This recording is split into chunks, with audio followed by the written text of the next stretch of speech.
Hello and welcome back. If you're new here, this is the kind of channel where we talk through shows, lore, theories, all of that, at a pace that's hopefully more conducive to drifting off than staying awake. So make yourself comfortable.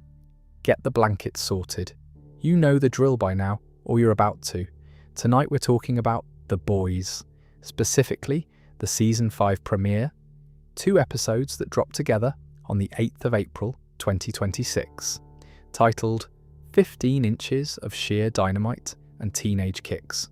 And before you worry, yes, the second title is exactly what it sounds like. This is still very much that show. I've been watching The Boys since it first landed in 2019, and there's something a little strange about being here for the final season. It's one of those shows that became weirdly load-bearing for a lot of people, not in a comforting way exactly, but in the way that certain pieces of culture act as a mirror, and you keep coming back to them even when the reflection is uncomfortable. The show has always been bleak, brilliantly, intentionally, sometimes exhaustingly bleak, and now we're at the end of it, which means whatever they've been building toward for 7 years is about to land.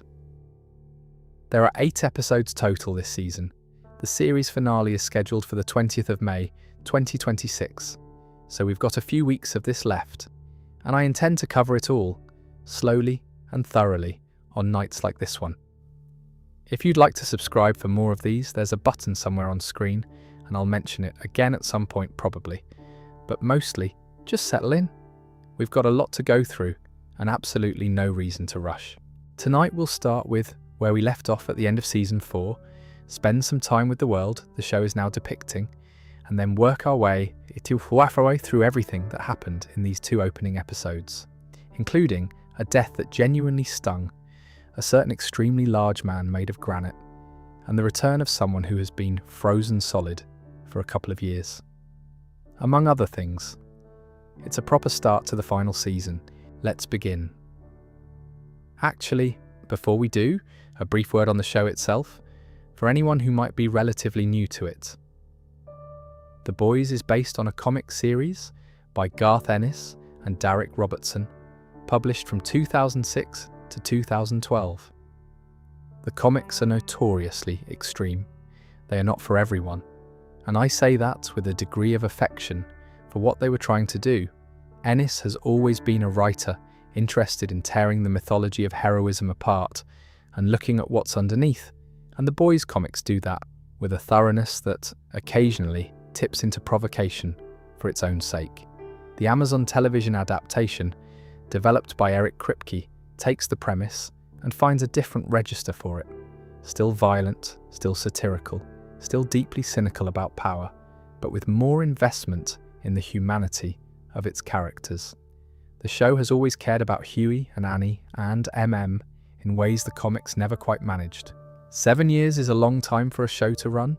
Things change in the world that surrounds a piece of fiction, and sometimes those changes alter the relationship between the audience and the work in ways the creators didn't predict.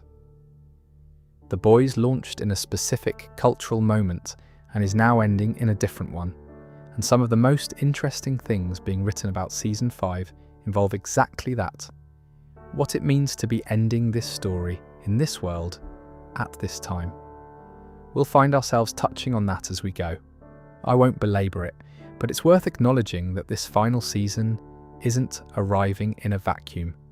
8 episodes, final season, 20th of May, let's begin. So before we get into the new stuff, let's just take a moment to recap where things stood at the end of Season 4, because Season 5 picks up roughly a year later, and there's quite a bit of ground to cover. If you remember all of this clearly, feel free to let it wash over you. Think of it as a gentle reorientation. The Season 4 finale was called Assassination Run, and it ended in a place that felt genuinely different to where the show had ever been before. Homelander had spent the whole season consolidating power, not just within Vought, but within the actual government, and by the end, he'd essentially won. Speaker of the House Calhoun became President of the United States. Martial law was declared. Homelander was formally deputized by the government, which gave him legitimate authority to do the things he was already doing without any authority whatsoever. The propaganda machine had won a major victory. The resistance was in pieces.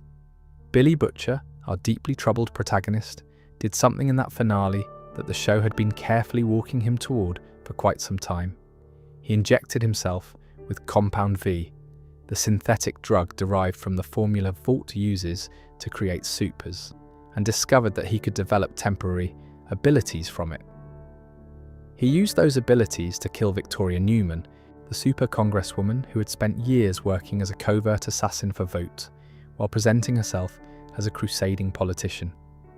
He killed her in front of her daughter, Zoe, which is, even by the standards of this show, a fairly grim thing to do. And here's the part that becomes important in Season 5. Butcher lied about it. He let certain people believe that Homelander was responsible for Newman's death. Specifically, he let Dr. Samir Shah, Newman's partner, and the leading scientist at Vought's R&D division, believe this. Samir had already been in the process of developing a biological weapon capable of killing supes. With Butcher feeding him a lie about who killed the woman he loved, Samir had all the motivation he needed to finish that work. We'll come back to this. The rest of the boys were arrested. Frenchie, Huey, and Mother's Milk ended up in government custody. Kimiko, whose powers had been fluctuating throughout the season, was deported back to Japan. Annie, Starlight, escaped, but she was now operating completely outside any official structure, with a bounty on her head and the full weight of Vought's propaganda apparatus, labelling her movement a terrorist organisation. Ryan, Homelander's son, and the boy Butcher had been something like a guardian to across the previous seasons, had chosen to stay with his father. That's a wound that carries into this season too, though the show doesn't lean on it heavily in these two opening episodes.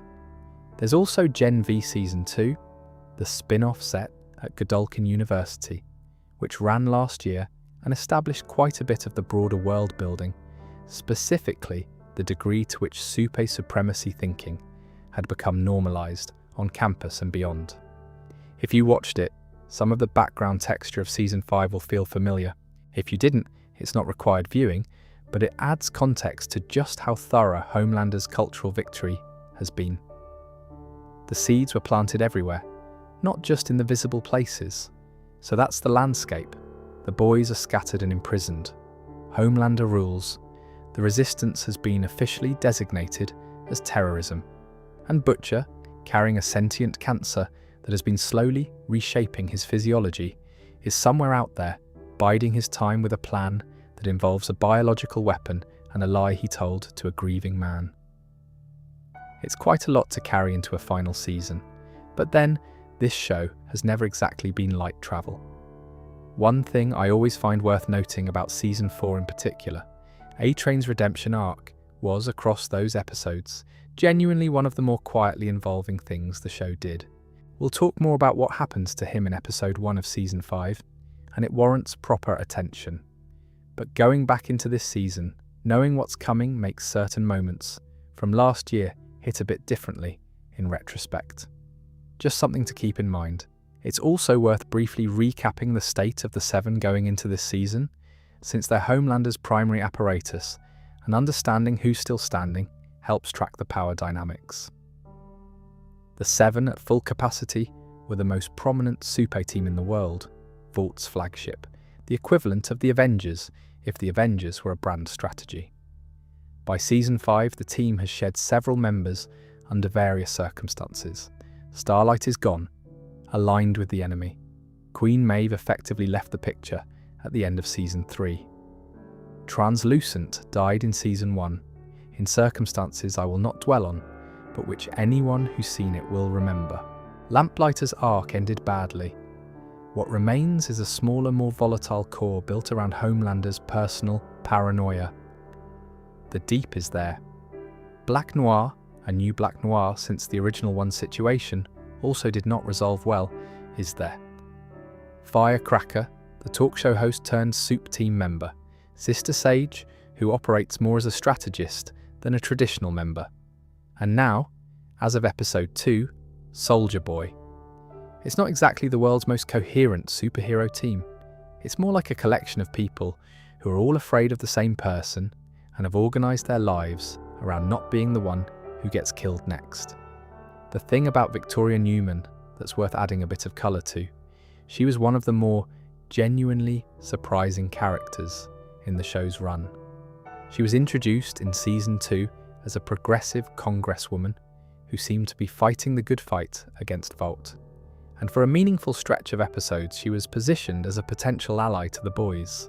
The revelation that she was a head-popping supe working covertly for the organisation she was publicly opposing was genuinely good television.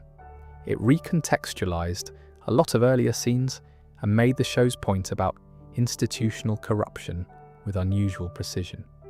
Her death at Butcher's hands at the end of season 4 was brutal, and the way it was staged in front of her daughter was the kind of creative decision that is either resonant or excessive, depending on your tolerance for the show's specific register. It was both, probably. Samir loved her. That's the human fact at the centre of the lie Butcher is running.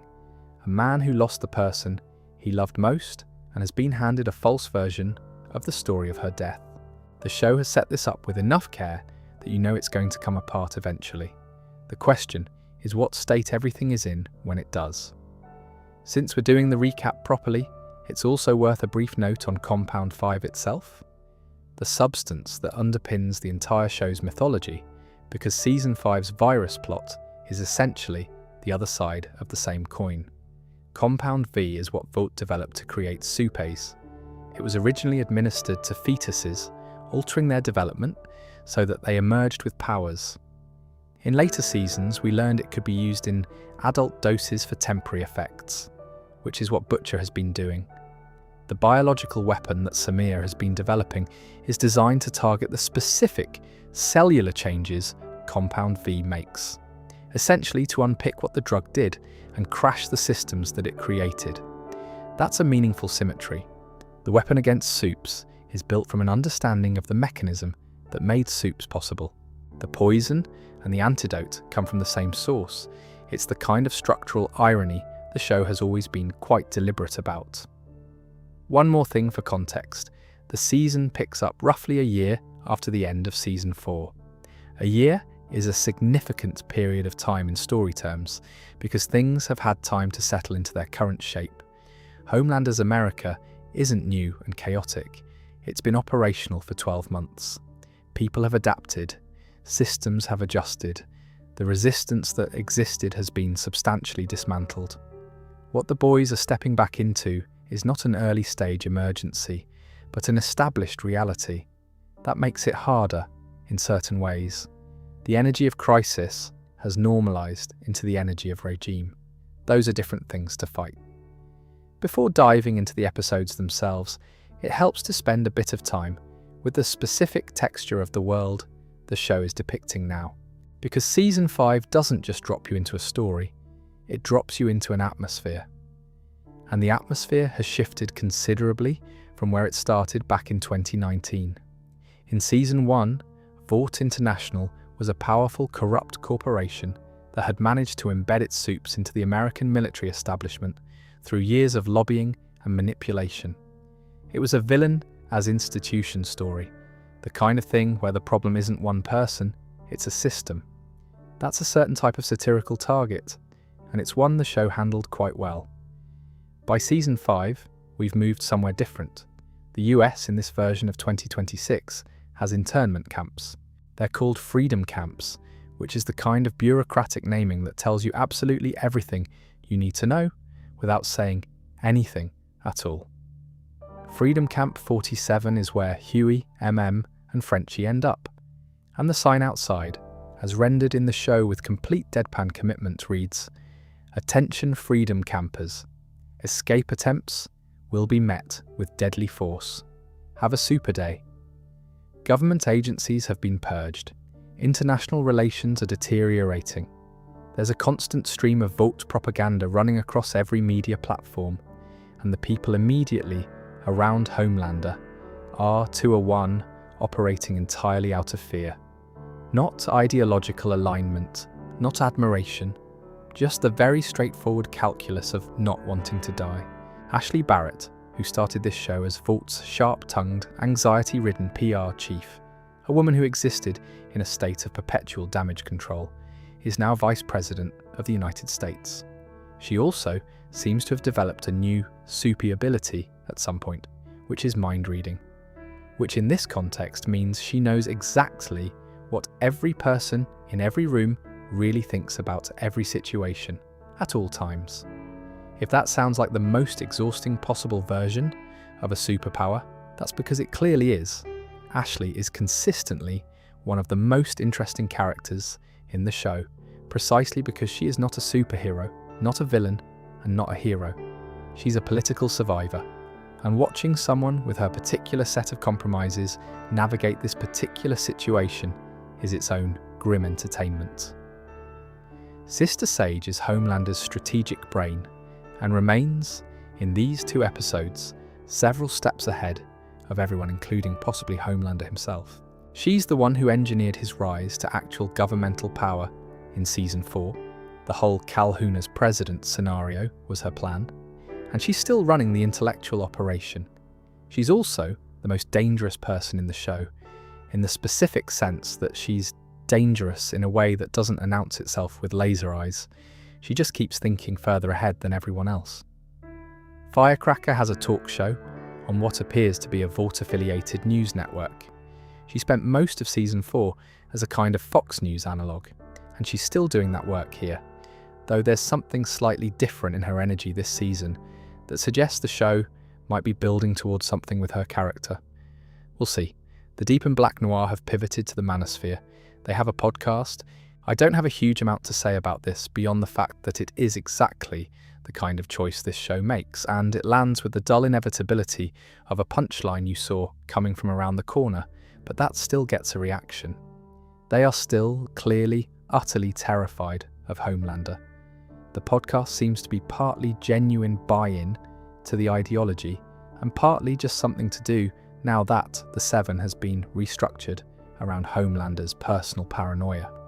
A quick observation that several critics made about these opening episodes, which I think is worth acknowledging. The satire of Season 5 has, in some ways, caught up with reality so thoroughly that it no longer quite functions as satire in the traditional sense. Satire requires a degree of exaggeration. It needs to be pointing at something, not standing next to it. When the show was made, some of the scenarios it depicted were designed to feel like dark extrapolation. A few years later, the extrapolation has a different relationship to the source material. Some viewers have found this exhausting, others find it more necessary than ever. Probably both things are true simultaneously, which is a very specific and not particularly comfortable place to watch television from. Showrunner Eric Kripke has been fairly open about this in interviews. He said he feels as helpless as anybody watching the world the show was trying to satirize. That's worth sitting with for a moment. The people who made this show have spent years constructing a dark mirror, and the mirror keeps blurring with the actual window.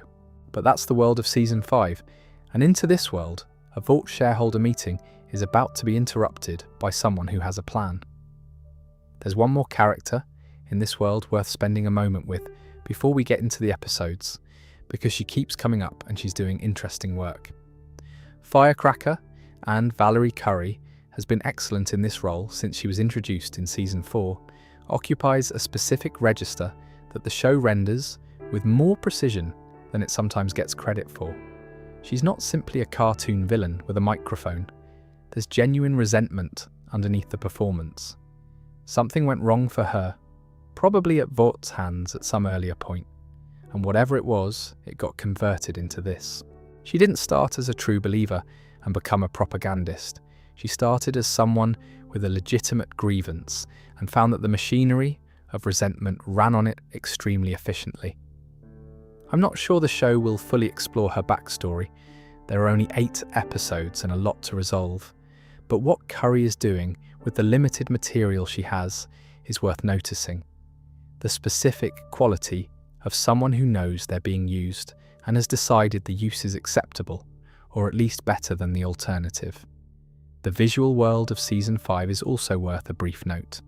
The show has always contrasted the glossy, super saturated aesthetic of Vaught's public-facing content, with the grittier, more depleted look of the world underneath it. Season 5 leans into that contrast further than previous seasons. The propaganda is more polished. The reality is more depleted. It's not a subtle choice, but it's a coherent one. The gap between performance and truth has never been wider in this universe, and the show's visual language is doing its part to say so.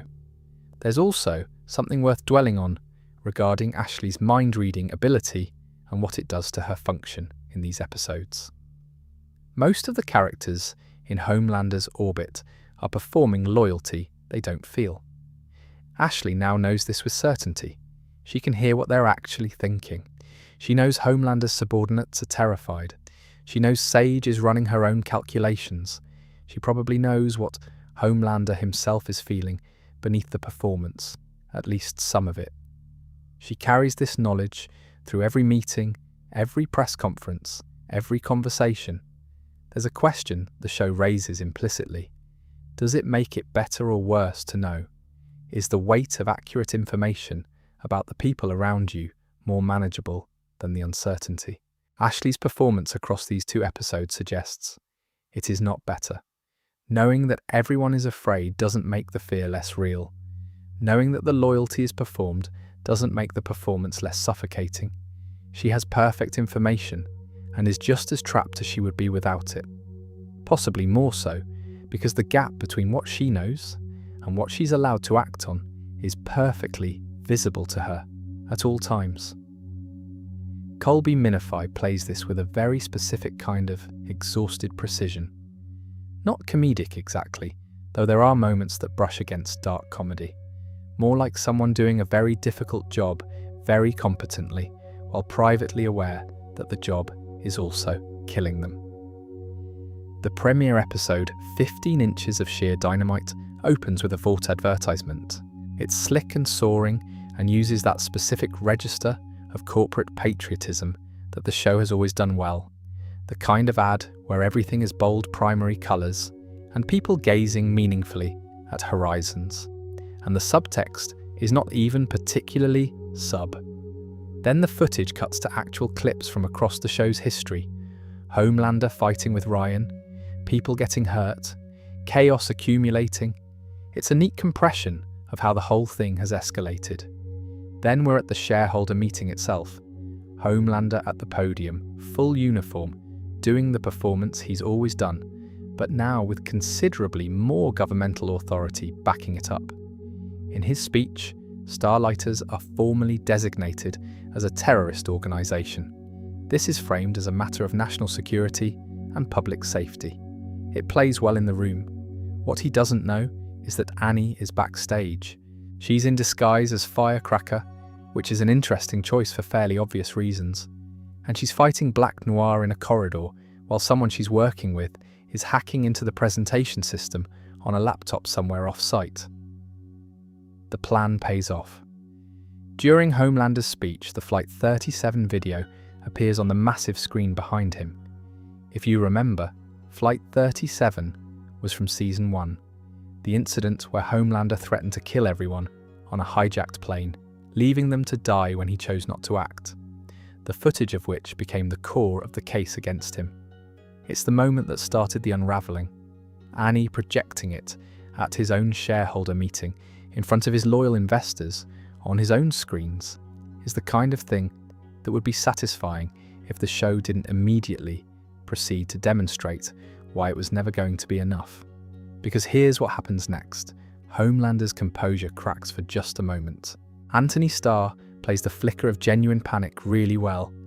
It's a split second, almost subliminal, but it's there. The eyes light up in that specific way that has meant bad things throughout the entire run of the show. Sister Sage stops him from acting. She's already one step ahead. Within what feels like minutes, the response machine is operational. Ashley, as vice president, goes in front of cameras and calls the footage an AI deepfake. Firecracker's talk show covers it as a fabricated smear campaign. The Deeps podcast dedicates an episode to analysing the obvious CGI inconsistencies, and so on. By the end of the news cycle, a significant portion of the population apparently accepts the deep fake explanation because that's how information works now in this version of America. Not through evidence, but through volume and repetition and the availability of a convenient alternative. There's something almost more depressing about this sequence than any of the physical violence the show depicts. The Flight 37 video is real. It shows exactly what happened. And it doesn't matter because the infrastructure exists to make "it's not real" a viable response. The boys tried to use truth as a weapon and found out that truth isn't a weapon anymore. It's just one available narrative among several. Homelander, still rattled but managing it, goes about punishing the embarrassment in the way he always does, by escalating. He wants total devotion from America. He tells Sister Sage he wants Huey, MM, and Frenchie executed publicly, not quietly disposed of. Publicly executed at Freedom Camp 47 in a way that will serve as a deterrent and a demonstration of what happens to people who align themselves with Starlight. The dynamic between Homelander and Sage in this exchange is worth noting. She manages him the way a very capable handler manages a volatile asset, with a careful balance of giving him what he wants and redirecting what she doesn't want him to have. She doesn't contradict his impulses directly. She absorbs them, filters them, and returns them in a more operationally useful form. In this case, she converts "I want to execute my enemies dramatically" into "we'll use the announcement of their execution as a trap." Same outcome, but structured. Susan Hayward has been excellent in this role since Sage was introduced. She plays someone whose intelligence is permanently at odds with the situation she's in. Smart enough to see exactly what's happening, not powerful enough yet to simply leave or to operate without Homelander as her leverage. She chose him deliberately as her instrument. Whether she still thinks that was a good choice is something the show is slowly starting to let through in the spaces between her words. The plan is partly operational and partly psychological. Homelander knows that if he announces the executions loudly enough, Annie will come for them, Butcher will come for them, and then he'll have all of them in one place. It's a trap. Everyone who matters in this story knows it's a trap. Butcher knows it's a trap. He decides to walk into it anyway, which tells you more about where Butcher is at this stage of his life than any amount of exposition could. A brief note on the episode's title, because it's one of those boys' things that's too characteristic to skip. 15 inches of sheer dynamite is lifted directly from the comics, specifically issue 14, which is built around a Soviet-era soup named Love Sausage, whose superpower is exactly what you're thinking. He does actually appear in this episode, briefly. This is the show saying hello to its final season in the most quintessentially itself way possible. The Flight 37 deepfake sequence is worth sitting with a bit longer because of what it says about the world the show is depicting. In a functioning information environment, a video of a government-deputized super threatening to kill civilians would be newsworthy in a way that couldn't simply be managed away by a social media response. But we're not in that information environment, and the show is meticulously faithful to what happens instead. The response machine activates faster than the original news cycle can establish itself, and the question of truth becomes secondary to the question of which narrative has more infrastructure behind it. What Sage does in that moment, pivoting to TikTok, deploying Firecracker, coordinating Ashley's statement, is not complicated. It doesn't require genius. It requires an organized system that has already been built, and it just needs activating. She activates it. It works. This is, the show seems to be suggesting, how fragile truth has become in this particular era. Not because truth is inherently fragile, but because the machinery for disposing of it has been assembled so thoroughly that it operates on near automatic.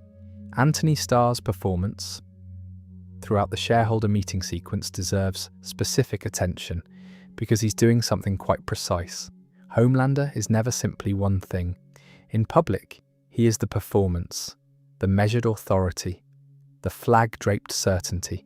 In the private moments, the show lets us see there's something underneath that is recognizably insecure, needy, capable of genuine terror at the prospect of being seen clearly.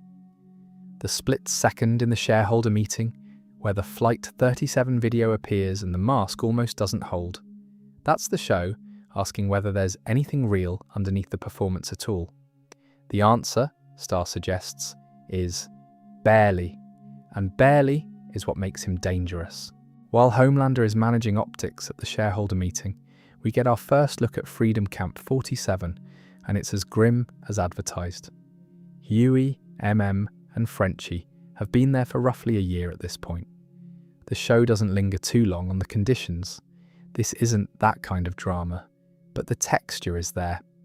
It's a functional facility designed to be demoralizing, staffed by people who are either scared themselves or have found ways to be comfortable with what they're doing. The sign at the entrance, the cheerful branding over everything. The gap between the language and the reality is the point. Frenchie is doing what Frenchie does, which is finding ways to make the situation slightly more livable through unconventional means. He set up a small smuggling operation inside the camp. The show doesn't spend a huge amount of time on the specifics, but it's Frenchie. Wherever he ends up, he finds a grey market. It's practically a character trait at this point. Huey is doing the other thing that Huey does, which is trying to keep the faith and maintain some sense of collective morale among the other prisoners. He's been attempting to recruit people for a prison break with limited success. He keeps the faith. It's his defining quality, and also, in this show's universe, consistently the thing that makes his situation hardest. Because maintaining faith requires a certain amount of not looking too directly at the evidence. There's a woman here named Ivy, a former colleague of Huey's from the Federal Bureau of Superhero Affairs, the regulatory agency that was gutted as part of Homelander's consolidation of power. She's scared.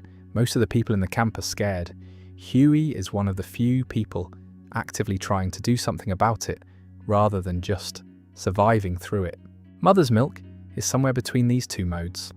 He's practical in a way that acknowledges the situation without giving up on the possibility of getting out of it. He's also got a daughter out there, which is a kind of anchor that keeps him from either the recklessness of Butcher or the occasional paralysis of Huey. There's a point in this episode where Homelander himself shows up at the camp to deliver a very specific kind of psychological blow. He's been told about the prison break attempts. He knows what they've been planning. He comes to Freedom Camp 47 not to execute anyone. That would be too quick, but to let Huey know that he knows, that he's been watching, that the whole operation has been visible to him. He's been toying with them. Anthony Starr has always been remarkable at playing this particular flavour of cruelty, the kind that enjoys the process more than the outcome.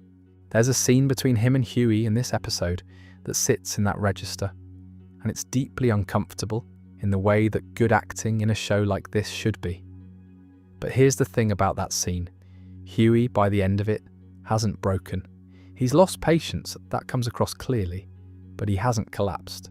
And that quality in Huey, that stubborn refusal to give Homelander the complete capitulation he's looking for, is part of what keeps him interesting, even when the show runs him through genuinely terrible situations. He's not physically impressive. He's not strategically brilliant. He's just persistently, sometimes infuriatingly, not done yet. Now, since we're spending a moment with the camp itself, it's worth briefly thinking about what Freedom Camp 47 represents as a piece of world building within this show's universe. The Boys has always used its fantastic elements as a lens, supes as the military-industrial complex, Compound V as pharmaceutical dependency, Vought as a perfect union of corporate power and cultural influence. The camps are the most direct that lens has been in the entire run. They're not allegorical in the way earlier elements were. They're a depiction of something specific, rendered with just enough of the show's stylized energy to maintain the fiction while doing something that feels more like documentary commentary than genre entertainment. Whether that's a strength or a weakness probably depends on what you want from the show, but it's clearly what Eric Kripke and the writers want to be saying at this particular moment in the story. They're not hedging. There are other prisoners in Freedom Camp 47 beyond the boys, and the show gestures at this without fully exploring it. There isn't time, and it's not really that kind of story.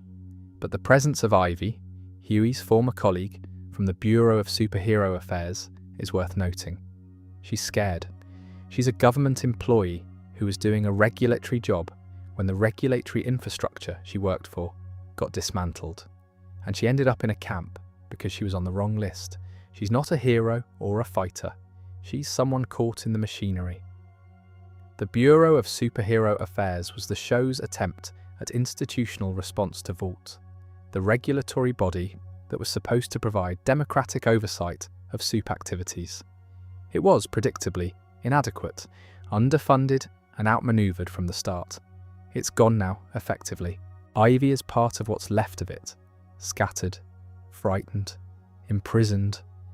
There's something in her presence in the camp that marks how far things have gone since the show's early seasons, when the idea of a government agency attempting to regulate Vought at all was still a viable plot thread, rather than a historical footnote. Huey's relationship to her in these opening episodes is mainly about his attempt to maintain group morale, which is an interesting activity for someone in an internment camp. He keeps trying to organise people, keep them engaged, remind them that escape is possible. It is both admirable and slightly heartbreaking, because most of the other people in that camp have much more limited grounds for hope than Huey does. He has friends on the outside, he has Butcher coming. Most of the people he's talking to don't. It's worth spending a moment with what a year inside a place like this does to people, because the show doesn't linger on it, but it does show the effects. is quieter than he was. Frenchie has channeled everything into the practical problem of survival, with a focus that has the quality of someone who has stopped letting himself think about anything he can't act on. Huey, whose instinct is to process and feel and remain emotionally present to what's happening, is visibly depleted in a way that's different from physical exhaustion. He's been maintaining hope as a deliberate act of will for 12 months. That takes something out of a person even when, maybe especially when, the hope turns out to be justified. The show made a decision not to spend a lot of time inside the camp before the escape, which is the right structural call. An episode and a half of internment camp before the prison break would have been pacing suicide. But it does mean we arrive at the reunion of the full group with a compressed sense of what that year cost. The individual moments of depletion are there if you look for them. They're just not labelled. Billy Butcher, meanwhile, is operating as a wanted man in the margins, which is more or less where he's most comfortable. The show gives us a scene early in the episode that functions as both a character beat and a piece of backstory. Butcher visiting his father, Sam, in London. Sam is played by John Noble, and it's a brief scene, but it lands. We learn that Butcher's mother has died, and then Butcher, who has been building toward becoming something genuinely frightening for several seasons now, uses his new soup abilities to kill his father. John Noble casting is one of those choices that does a lot of work before the actor says a word. He's someone audiences associate with paternal authority, with characters who carry enormous weight and whose relationship to power is complicated, Denethor in Lord of the Rings being the most obvious reference point. Putting him here as a figure Butcher has spent his life measuring himself against and being damaged by is a choice that layers resonance onto a scene that is already dense with implication. I want to spend a bit of time with this scene because it's easy to pass it as just another dark moment in a show full of them, but there's something more specific going on. Sam Butcher was abusive. The show established this in Butcher's backstory, the trauma that shaped him, the abuse that made Lenny's childhood so terrible and Butcher's own so damaging. The scene has the logic of a reckoning that's been deferred for decades, finally arriving. Butcher is not a person doing a monstrous thing without reason. He's a person whose reasons have after a very long time, caught up with the object of all that accumulated damage. The fact that his mother has died before this scene happens is its own specific detail. She was the person between them, in whatever complicated way mothers are between their children and the men who hurt the family. She's gone. There's nothing left to mediate the encounter. Butcher comes to London, and there's just him and his father and everything that happened and the powers he now has. It's a confrontation without any of the usual buffers. And yet, the show doesn't let you simply nod along with it. Butcher kills an old man in a London house. Whatever that old man did, whatever he was, it still sits in the audience like a stone. That's the work the show's doing with Butcher this season. He's not becoming evil in a cartoony way. He's becoming something that has stopped distinguishing between the violence that is necessary and the violence that is just violence. And the show is watching that happen with its eyes open. Then we're back to the practical matter of breaking the others out of camp. Butcher finds Annie, Starlight, and they reunite with the energy of two people who have been through enough together that greetings are fairly minimal.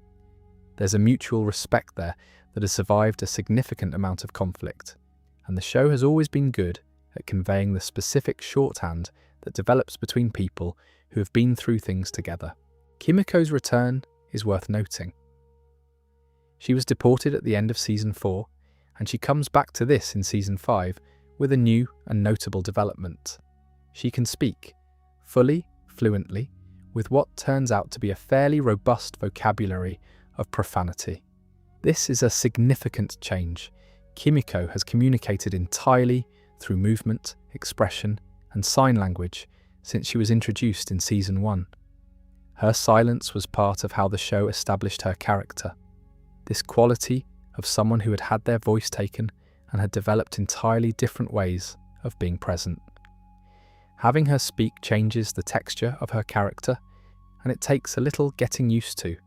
A couple of the reviews noted that her early dialogue feels slightly forced in episode 1, slightly more profane than feels quite natural, but it smooths out. By episode 2, it's less jarring.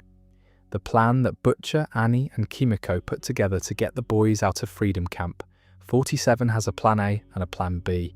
Plan B is logistically exhausting and involves Annie flying each person out individually, one at a time, which would take considerably longer than they have. Plan A is more elegant in the particular way that boys' plans are elegant, meaning it involves a supe with an extremely unusual and not aesthetically pleasing ability. The Worm is a television screenwriter who happens to also be a supe. His power involves eating dirt and tunneling through the ground. The specifics of the biological process involved are not ones I'll elaborate on here, but the show does not leave them ambiguous. He digs a tunnel under the fence of Freedom Camp 47. It's Plan A. It has a better timeline than flying people out one by one. There's something about Butcher in this episode that is worth sitting with as we move through these early scenes. He has outlived his mother, his brother Lenny, his wife Becca, and now his father.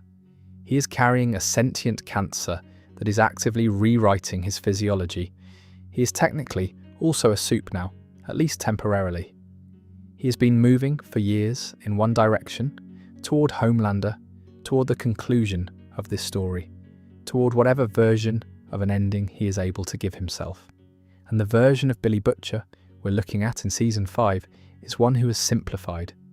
The complicated feelings are still there, but they've been reorganized around a single point. The question the season seems to be asking is whether that kind of simplification is survival or surrender. The sentient cancer is its own strange thread in the show, and worth dwelling on briefly, because it's one of the more genuinely unusual things the series has done with its biology. Butcher injecting himself with Compound V was always going to have consequences. The drug was designed for fetal administration, and using it as an adult produces unstable temporary results. The cancer that developed is a side effect of those results, and its sentience seems to be an extension of whatever transformation the V initiated in him. It is, in some sense, Butcher's body becoming something other than human, and not in the clean-powered way that supes experience. In a messier, less controlled way, the show is using it as a physical metaphor for what he's already been doing to himself emotionally for years, which is heavy-handed in a way that I think is actually okay, because the show has earned the heavy hand by this point. Carl Urban plays Butcher with a kind of grim forward propulsion that suits the character's trajectory. He's always been good at the specific British quality of someone who expresses care as aggression and vulnerability as contempt. A not uncommon mode, unfortunately, but what he's doing in Season 5 has a slightly different register. The comedy is less available to him now. The wit is still there, but it sits inside something flatter and colder. He's funny sometimes, still, but not as often. Annie reaches out to A-Train, Reggie Franklin, to ask for his help getting the boys out of Freedom Camp. She needs him to transport people at speed once they're through the Worm's tunnel, getting them to a safe location faster than Homelander's people can respond. He says no, and honestly, it's an understandable no. A-Train has been on a complicated journey for the entire run of the show, and Season 4 in particular pushed him towards something resembling a genuine moral position rather than just a series of self-interested calculations. But the thing about having a genuine moral position is that it makes everything more complicated, not less. Because now he has family to think about, real relationships, people who could be hurt. He's not just protecting himself anymore, he's protecting the version of himself that has finally, slowly, built something worth protecting. So he refuses Annie's request. She respects it. She doesn't push. She lets him go, and the show handles the moment with the kind of economy it occasionally finds for its better character beats. There's an acknowledgement between them of what he's giving up by not helping, and an acknowledgement from her that she understands why he's making the choice he's making. It's a quiet exchange that does quite a lot. Then the Deep pays a visit to A-Train's family. Now the Deep as a character has always functioned as a kind of comic relief villain, bumbling and pathetic and vain, someone the show uses to deflate the pretension of superhero culture. But he is also, underneath all of that, genuinely dangerous because he works for Homelander, and Homelander's methods are not subtle. The visit to A-Train's family isn't played as a direct threat. It's more oblique than that, more in the register of, we know where you are and we're watching. But the message arrives clearly. The specific people at risk when the Deep shows up are the members of A-Train's family that the show established in Season 4 as his anchor. The people his moral renovation was partly organised around protecting and reconnecting with. He spent years estranged from them during his time as a Seven member, during the peak of his Compound 5 addiction, during the period when he was a Vought product moving through the world primarily as a brand. Coming back to that, the actual people, the actual relationships, the things that existed before any of it, was one of the most human things the show did with him. So when the Deep turns up near them, the message is not really about the Deep at all. It's Homelander saying, I know what you love, and I know where it lives. A-Train understands that message with the clarity of someone who has spent enough time in Vaught's orbit to know that the implicit threat is always more reliable than the explicit one. And something shifts in A-Train. When someone threatens the thing you decided not to compromise, the decision not to compromise stops feeling like a choice you can maintain. A-Train comes around to helping. He contacts Annie. He's on board.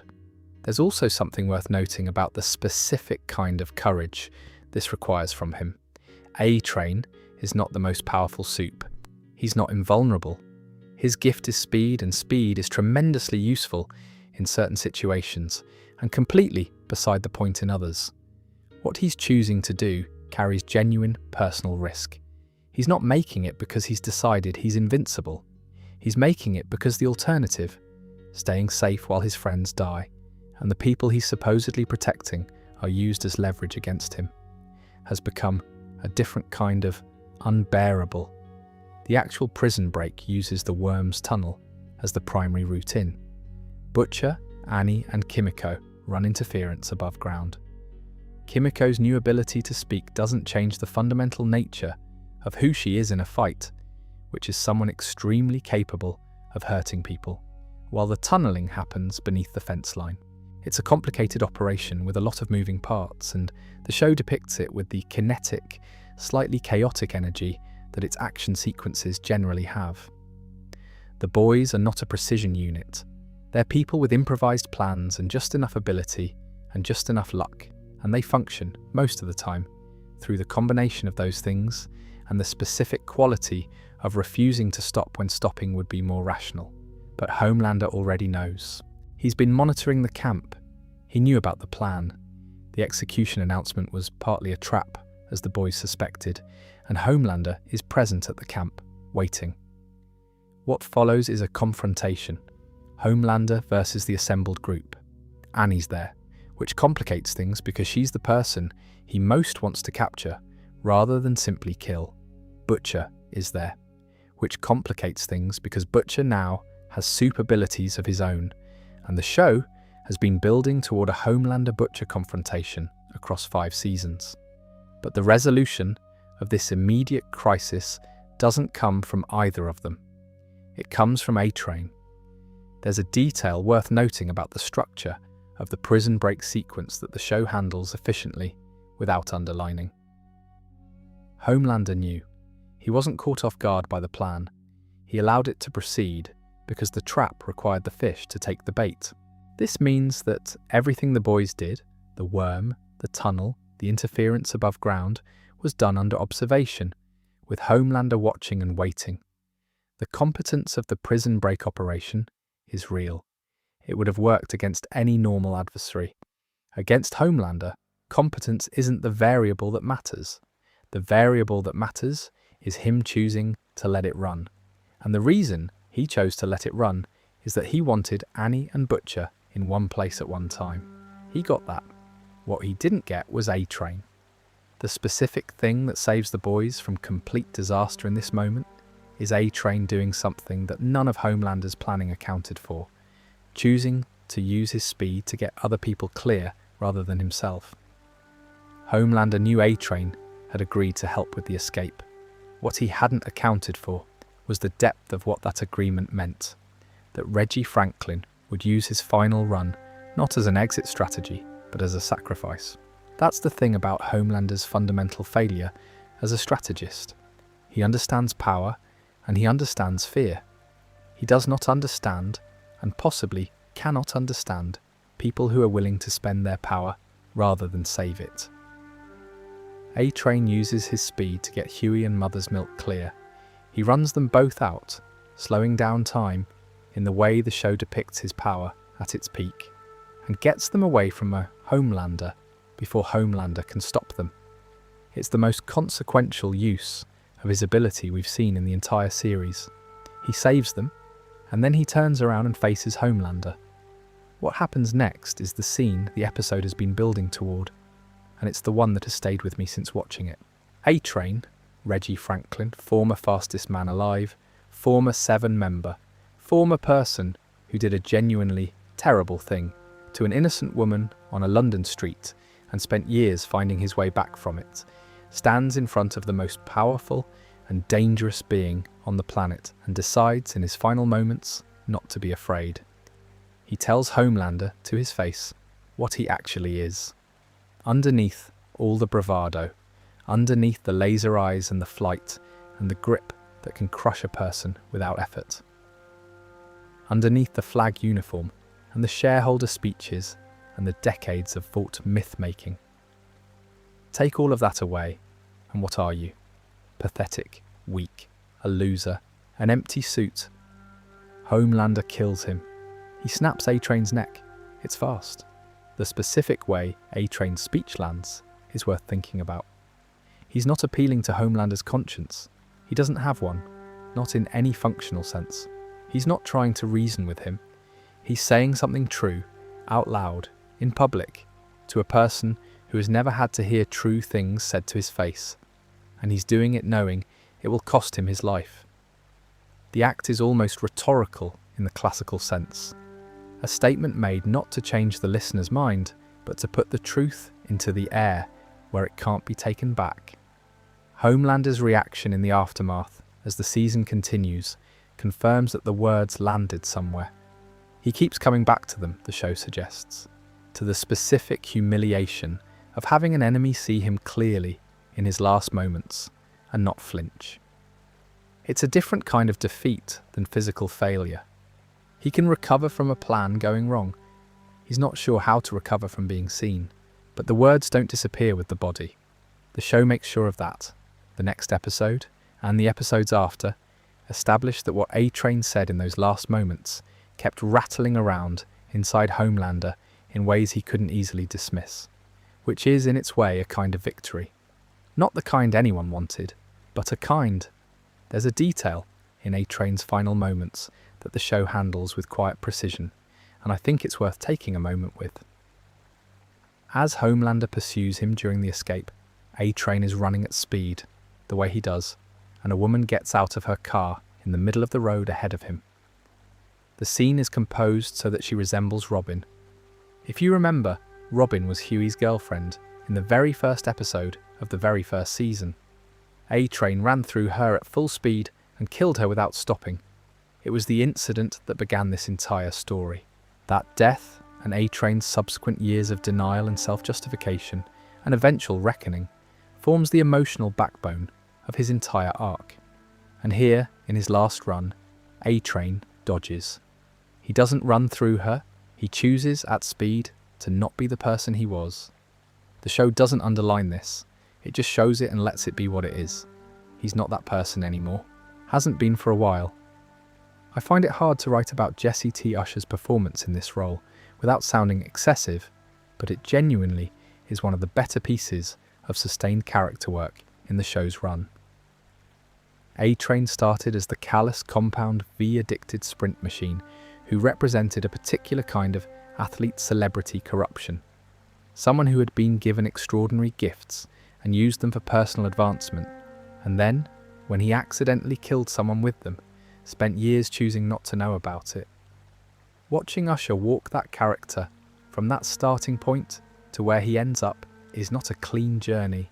It's not a redemption arc in the tidy Hollywood sense. It's more like someone who kept making slightly better choices over a very long time until the slightly better choices had built into something that looked like a different person.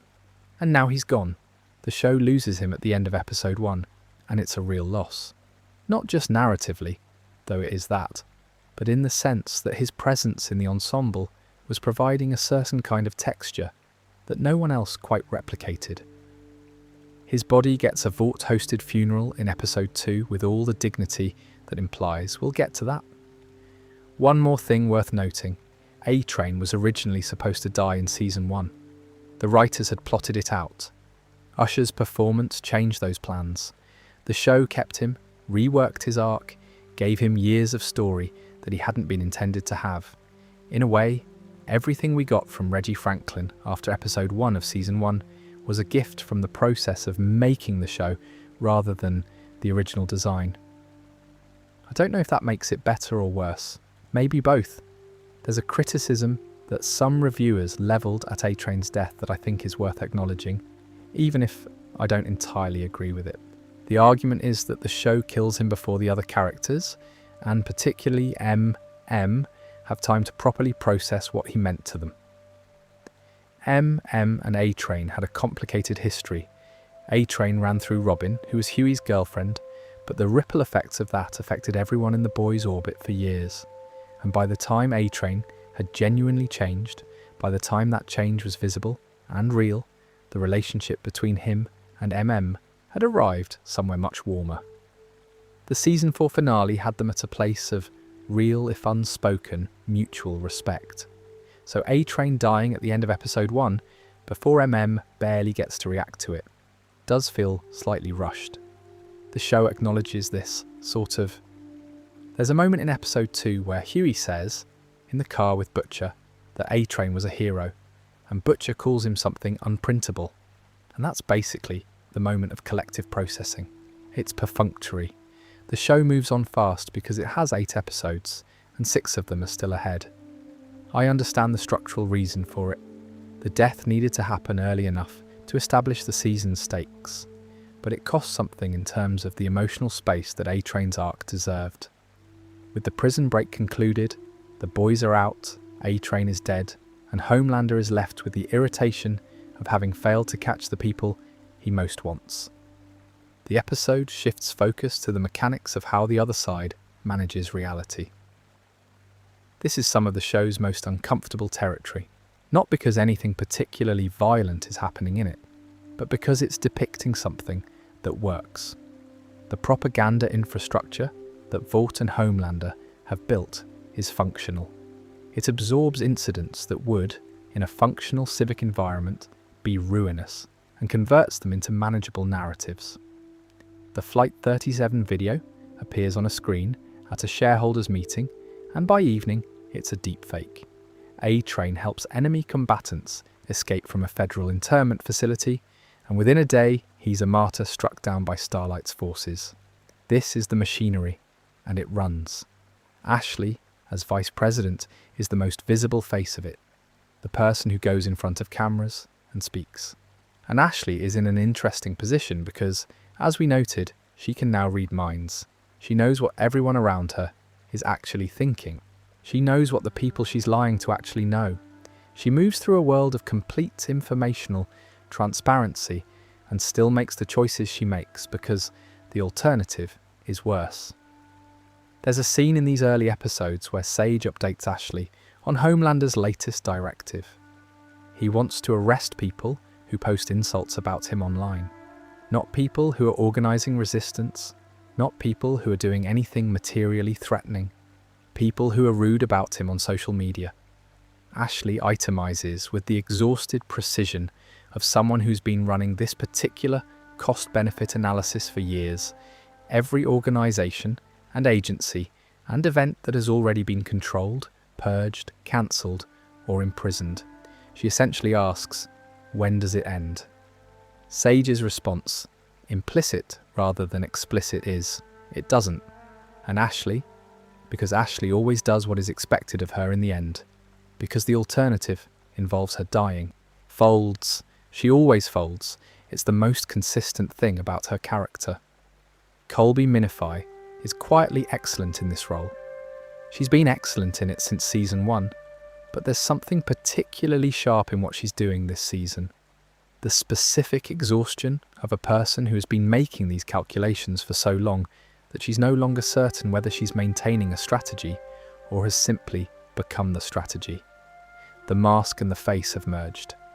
Now, the Deep and Black Noirs podcast.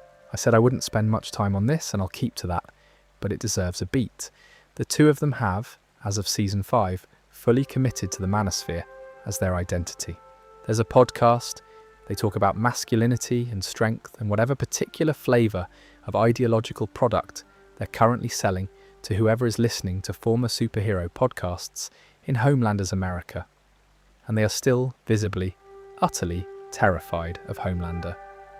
The podcast seems to be partly genuine. The Deep in particular has always been looking for an ideology that would confirm that his worst impulses are actually virtues. And this one fits the brief, and partly just something to do while maintaining survival posture. Black Noir has, in this season, largely disappeared from the action, which gets mentioned briefly and then passed over. The show has other things to do. What's interesting about the Deep in this episode is a brief scene where Homelander reminds him, with his characteristic gentle threat energy, that one more mistake, one more misstep like the thing at the shareholder meeting, and Homelander will personally kill him. The Deep says, with a trembling bravado that barely holds its shape, that he's not scared. The tremble in his voice as he says it undermines the claim entirely. He knows it. Homelander knows it.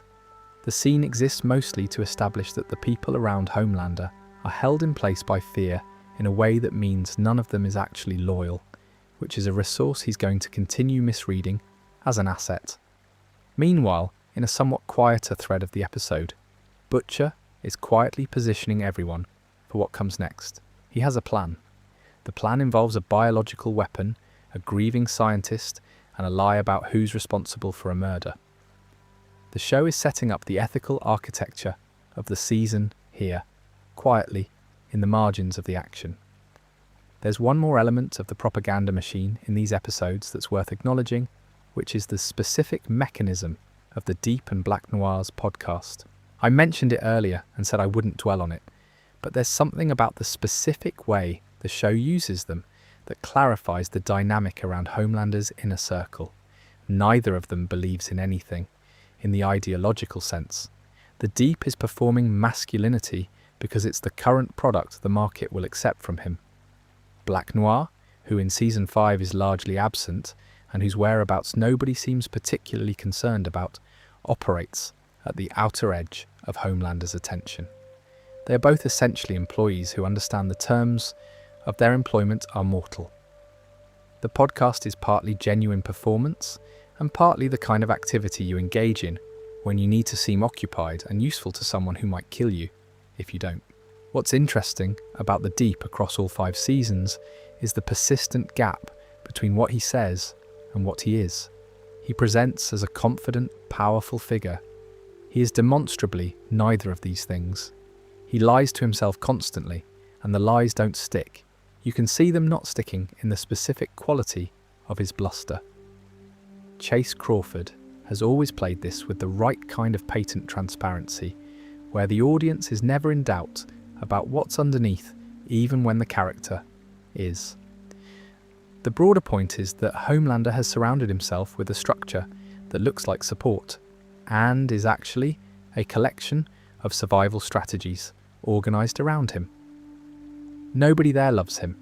Nobody there is loyal in any meaningful sense. He's the only one in any of these scenes who doesn't fully understand that, and even he understands it more than he admits. The treatment of A-Train's death in the propaganda aftermath is worth a final beat here. He died, killed by Homelander, while helping the boys escape a facility in which they were being illegally detained. And within a single news cycle, he has become a martyr for Homelander's cause, struck down by the terrorist Starlight and her demonic followers. His family presumably has to watch this. His brother, his people, everyone who knew Reggie Franklin and knew what he had become at the end. They have to watch his death be converted into propaganda for the people who killed him, presided over by a preacher who accuses the woman, A-Train died helping, of being a demon who eats babies. The show doesn't linger on this. It doesn't need to. It's in the background of everything that happens in episode 2. The ghost of what A-Train actually was, and the performance of what he's been made into. Episode 2, Teenage Kicks, opens at A-Train's funeral. Vought is hosting it, which tells you everything about the kind of funeral it's going to be. The service is presided over by O Father, played by David Diggs. O Father is a new character this season, a super with evangelical preacher energy and what turns out to be a very specific and unusual power. He's also Ashley's partner in a purely transactional sense. Vaught's communications team determined that a single female VP was an optics problem, so Ashley was given a PR-mandated romantic partner. O Father is that partner. Whether they have a real relationship beyond the political utility of appearing to have one is something the show doesn't entirely resolve in these early episodes. At the funeral, O Father delivers the eulogy. What he says at this pulpit is, even for this show, something. He tells the congregation that A-Train was struck down by Starlight, that she and her followers are possessed by demons, that they eat babies and that they are using garden shears on the bodies of children to change boys into girls. He then quotes Matthew 10:34, a verse about bringing not peace but a sword, and tells the assembled mourners that they are not there to be blessed but to do war. Homelander is in the crowd, watching this happen. There's a close-up on his face as O Father's words wash over the room, and the congregation responds with a fervour that is unmistakably Pentecostal in its staging, and Homelander's expression is complicated. He's watching someone else do what he has always done, perform authority, perform righteousness, draw people in through the specific gravity of certainty, and it's working. The room is his, at least in this moment, and it didn't require him to do anything. There's something about the eulogy that's worth sitting with, more than just the obvious satirical function of it. Oh, Father doesn't just say Starlight killed A-Train. He builds an entire cosmological framework around it. Demons, possession, spiritual warfare, babies, garden shears. It's maximalist in a way that goes beyond political spin. He's not just reframing A-Train's death for the news cycle, he's embedding it into a religious narrative where the conflict between Homelander's forces and the resistance is a battle between good and evil in a literal supernatural sense. The congregation accepts this enthusiastically, and the show is clear that these aren't unintelligent people or people who are consciously choosing to believe something false. They're people who have been given a framework that makes their fear and their anger and their need for certainty feel divinely sanctioned. That's a more disturbing picture than the simple one where the villain lies and the rubes believe it. Then O Father uses his power. It's a voice, a sonic resonance that he can direct at the faithful, something like the voice of God rendered as a superpower. When it hits Homelander, something unexpected happens. He sees a flash of light and hears a woman's voice saying, with great warmth and gentleness, "My sweet boy." He has no idea whose voice it is. Neither do we, though the implication seems to be that this might be Homelander's mother, a person who has never appeared in the show, who is referred to occasionally in his backstory, but who remains unformed, more absence than character. The show is clearly going to return to this thread, probably when it will hurt the most. For now, it just sits there, this brief moment of softness in the middle of a political funeral conducted as a weapons demonstration. Homelander mourns A-Train in private.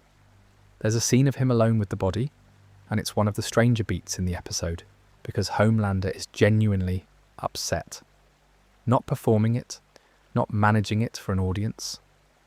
He talks to A-Train's corpse, tells him he didn't want to kill him, that he trusted him, that the strong are always alone because no one can understand them.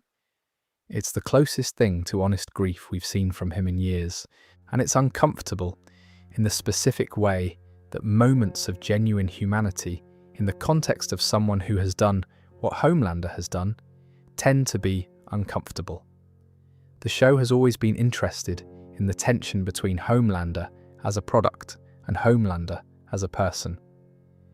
The product was manufactured by Vought, the myth, the uniform, the persona of the perfect American hero. The person underneath is a deeply traumatized individual, raised in a laboratory, who has never had anything resembling a stable sense of self. Those two things coexist within Anthony Starr's performance in a way that the show uses deliberately. You're not supposed to feel comfortable with the sympathy. That's the point. A brief note on David Diggs and the weight he brings to O Father as a character. Diggs is an actor with enough cultural association, Hamilton, Blind Spotting, a career built on projects with very specific things to say, that casting him here feels intentional beyond the craft of the performance. He's very good in the role, occupying the evangelical demagogue register with enough specificity that it doesn't just feel like a generic villain type. There's something real and recognizable in how O Father performs certainty for a crowd that wants certainty. We'll presumably learn more about him as the season continues. The funeral as a set piece is one of the more densely packed sequences in episode 2, and it's doing several things simultaneously. On one level, it's satirizing the way institutional power converts tragedy into narrative. A-Train died, which is inconvenient, so his death gets absorbed into the propaganda apparatus and repurposed as evidence of Starlight's evil. On another level, it's establishing O Father's power and his particular relationship with Homelander.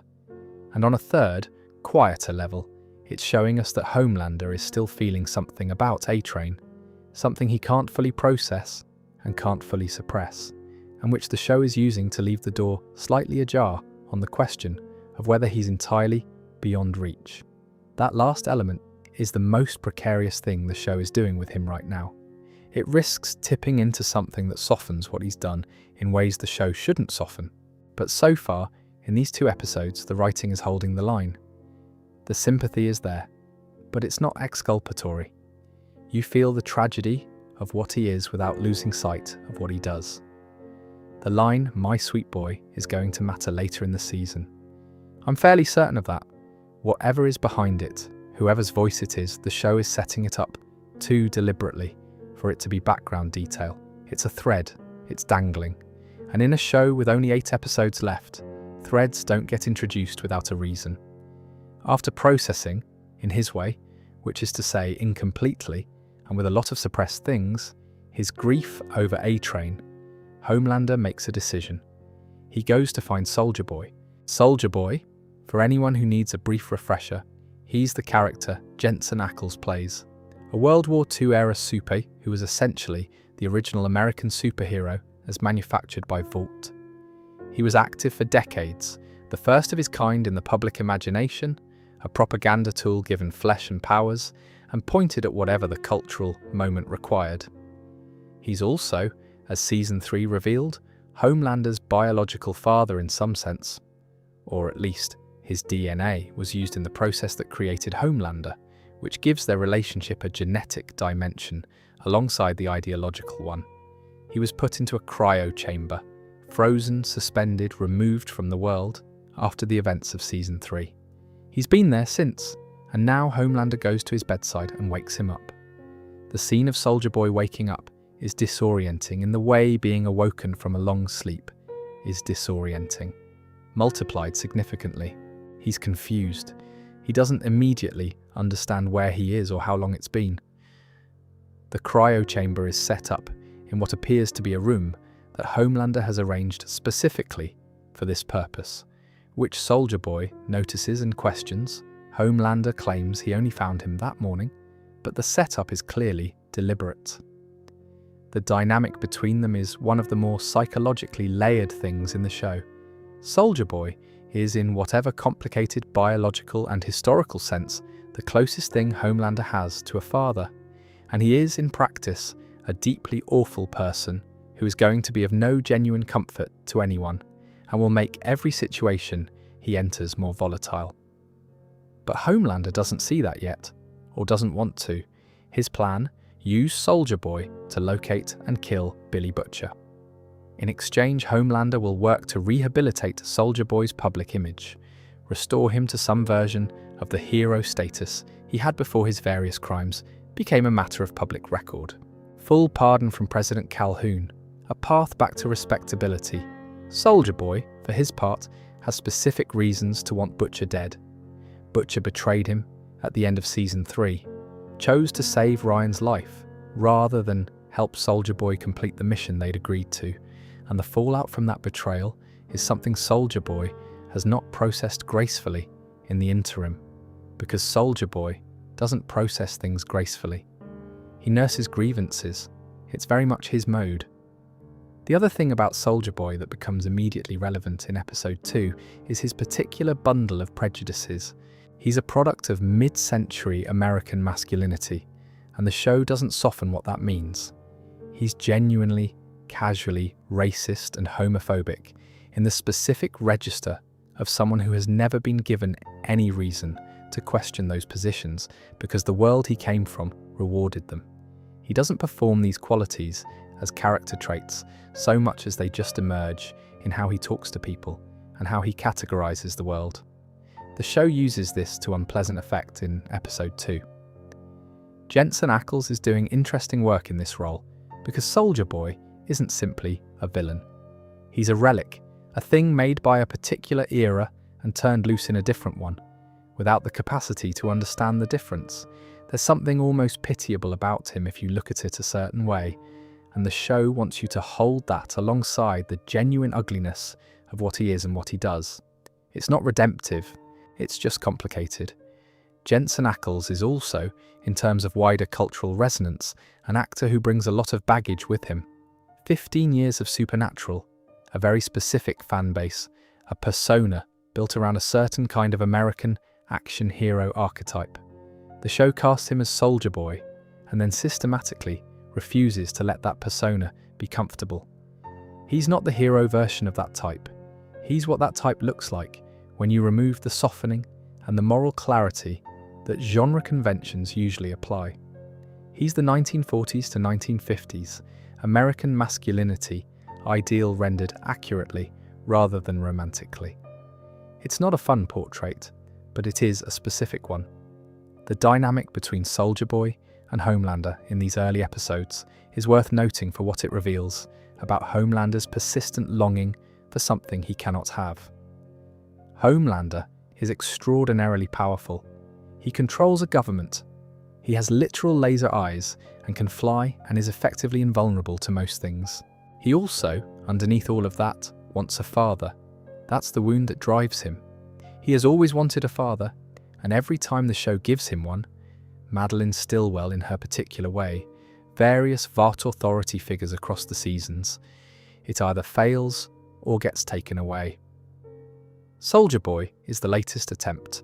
The show already knows this attempt is not going to give Homelander what he's looking for. The question is how much damage the failure will cause. What Homelander is hoping in this plan is that Soldier Boy hates Butcher more than he hates Homelander. Given that Butcher's most recent betrayal of Soldier Boy was more immediate than anything Homelander has done to him, it seems like a reasonable assumption. Whether it turns out to be correct is a different question. The Season 3 backstory between these three characters, Butcher, Soldier Boy, and Homelander, is worth briefly revisiting because it informs everything that happens in Episode 2 between them.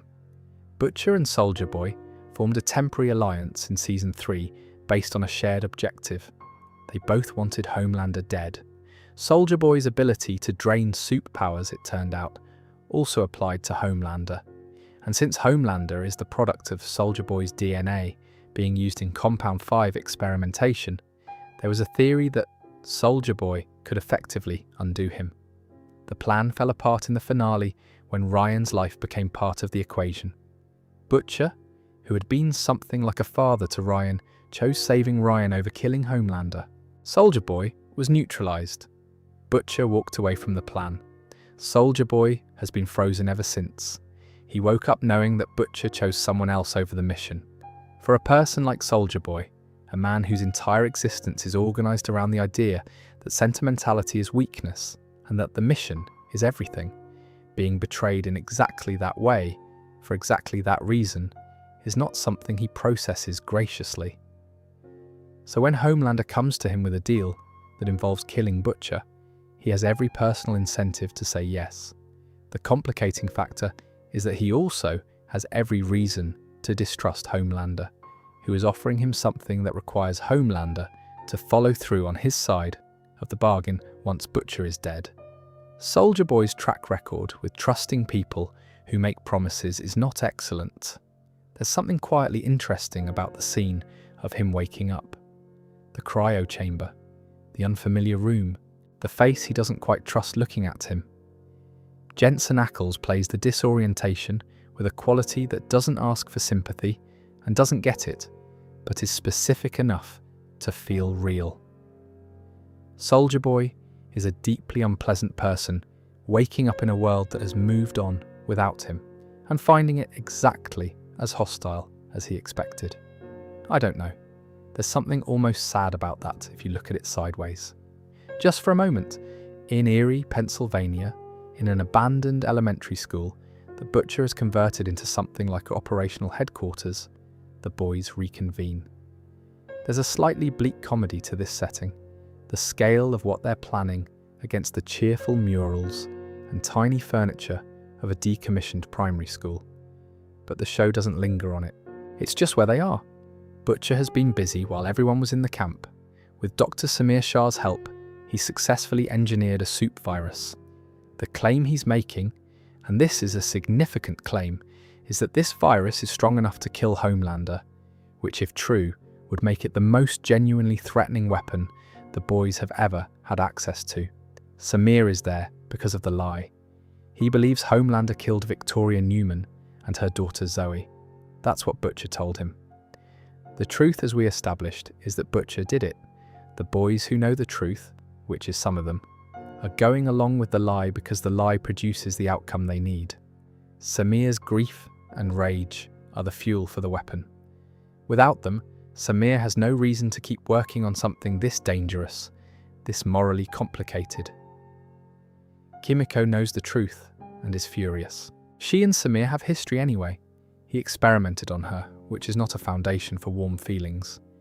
And knowing that the whole operation rests on a deception that protects the man who actually killed Newman is not sitting easily with her. This sets up what is the most interesting ethical debate of these two episodes. Samir, explaining the virus to the group, mentions that it is extremely potent, more than he initially modelled. If it were released into an environment without controls, it could potentially kill every supe on the planet. All of them. The exact upper bound of the potency is uncertain. And in one of the episode's more uncomfortable moments, he notes that he's not entirely sure how it would interact with non-superbiology at scale. Roughly 10,000 supes exist in the world, according to the show's internal numbers, 8 billion humans. Annie's position is the utilitarian one. If the virus kills 10,000 supes, but saves 8 billion people from Homelander's regime, and whatever comes after it, that's not a difficult calculation. Or it shouldn't be. People do this calculus in smaller forms all the time. The trolley problem has been a philosophical staple for decades, because it captures something real about how we think about necessity and harm. Huey's position is more uncomfortable. What does it mean to be willing to kill 10,000 people for a principle?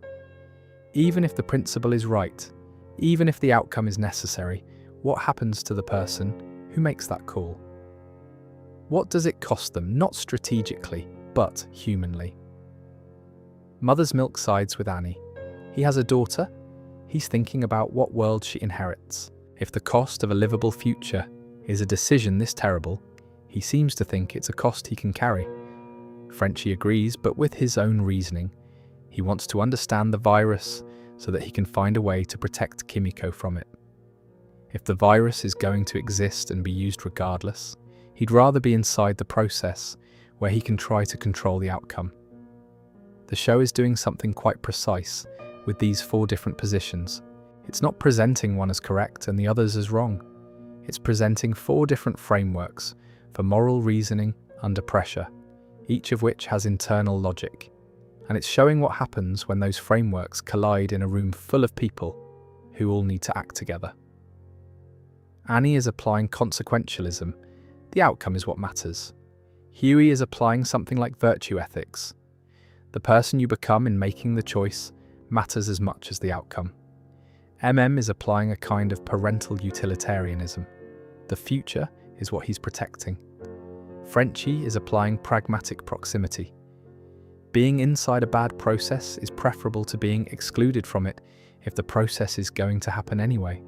None of them is wrong about their own framework. The problem is that the frameworks produce different answers, and only one answer is available. The vote goes 3-2 in favour of proceeding. Kimiko and Huey lose. They stay. They continue working with the group. Because what is the alternative, really? This leaves Kimiko and Huey as the dissenting voices, and the show doesn't resolve the disagreement. It just lets it sit there in the room between the characters. This is one of the things the series does well at its best.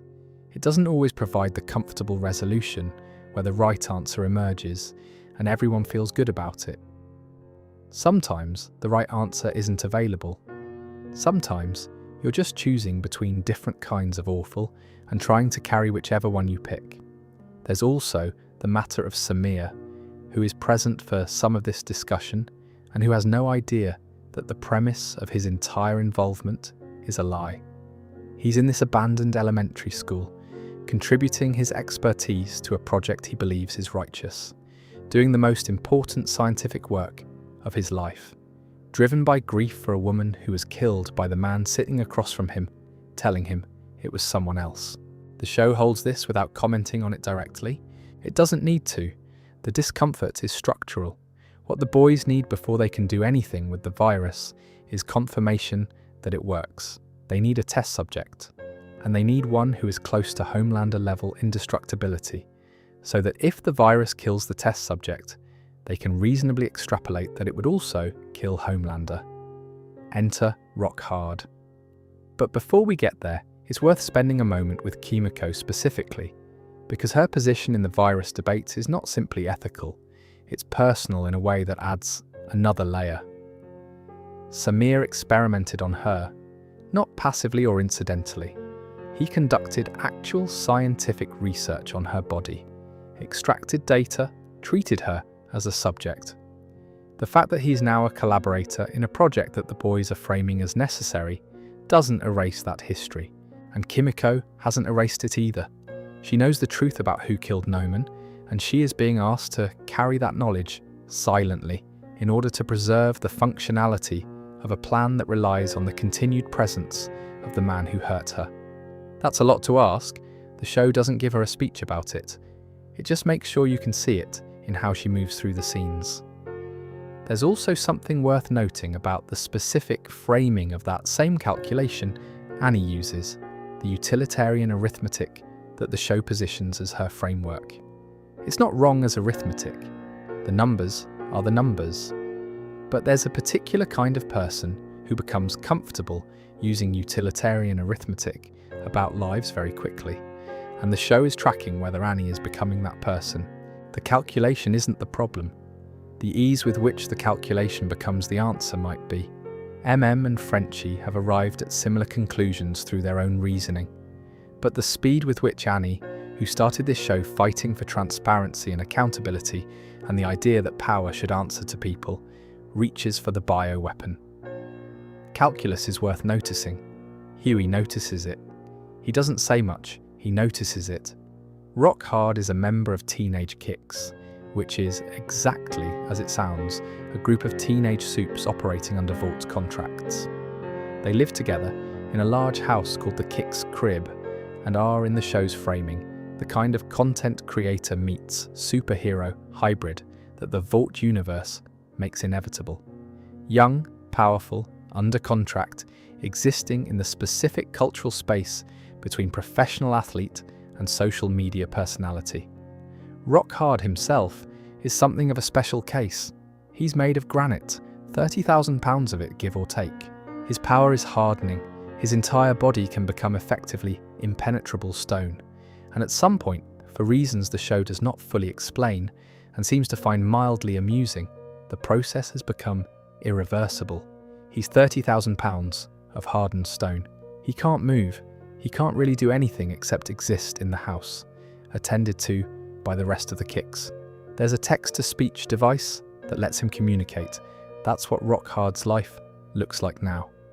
The show goes with the implication here rather than the explicit detail, which is probably the right call. Certain questions about his condition are better left unanswered. From the boys' perspective, Rock Hard is an ideal test subject precisely because of his near impenetrability. If the virus can get through that, it can get through anything.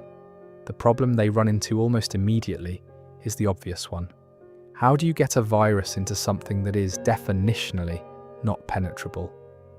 There's a nose, Frenchie notes, with the specific determination of someone who has decided this is the problem he's going to solve. But Rock Hard can hold his breath for hours. His heart rate is extremely slow. The conventional delivery mechanisms don't work. This is the kind of problem this show loves. An absurd practical obstacle that requires creative solutions and generates extremely odd sequences in the process. The rest of Teenage Kicks are somewhat more conventional in their capabilities and considerably more mobile. The one who gets the most attention in these episodes is Countess Crow, a teenage girl presenting in the specific register of theatrical darkness, the kind of aesthetic identity that reads as a performance of edge without the underlying substance.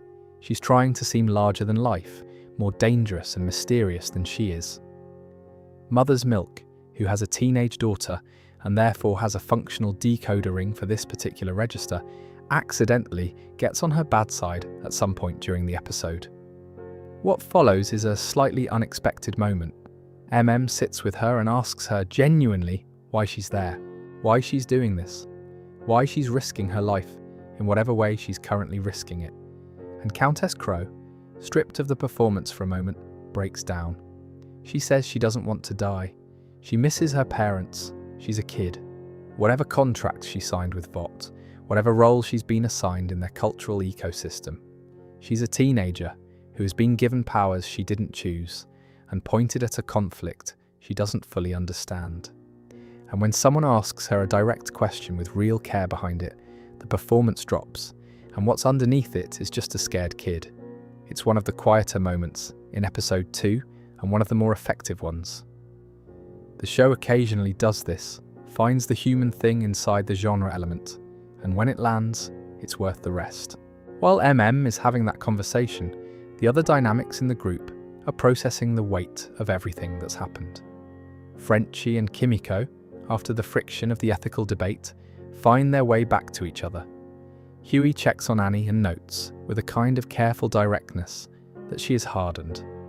That she is not the same person who started all of this. She acknowledges it without wanting to discuss it. They hook up, which is partly physical comfort, and partly two people who genuinely love each other, holding on to that in the middle of a situation that is threatening to consume everything else. There's something in these small moments between the characters in episode 2, the reconciliations and the reconnections and the conversations that don't quite resolve into speeches, that feels like the show knowing it's in its final stretch and taking the time to let people just be with each other for a minute. The pace of the action doesn't ask for it. The script makes room for it anyway. Teenage Kicks as a group is worth a beat of its own, because they represent something the show is doing this season that it hasn't done quite as directly before, showing what Vaught's soup ecosystem looks like when applied to children and teenagers. The 7 were adults who had been through the system and come out the other side as fully formed products. Teenage Kicks are mid-process, kids who have been signed, contracted, branded, and are now living in a house together under Vought oversight, generating content and training for deployment. The Kicks crib is the show's version of the influencer house, a format that became ubiquitous in the late 2000s and early 2020s, where a group of content creators live together, generate material from the cohabitation, and are managed by a production company. Applied to teenage soups under Vought contracts, it becomes something considerably more sinister. These kids have power they don't fully understand, are under agreements they probably didn't fully negotiate, and are living inside a monitored environment that is simultaneously their home and their product. Countess Crow's breakdown in the scene with MM is the show acknowledging that underneath all of this, the aesthetic performances, the Vought branding, the contracts, there are just young people who miss their parents. No notes on that really. Sometimes, the show makes its point simply. Rock Hard is the most extreme version of the Teenage Kicks concept.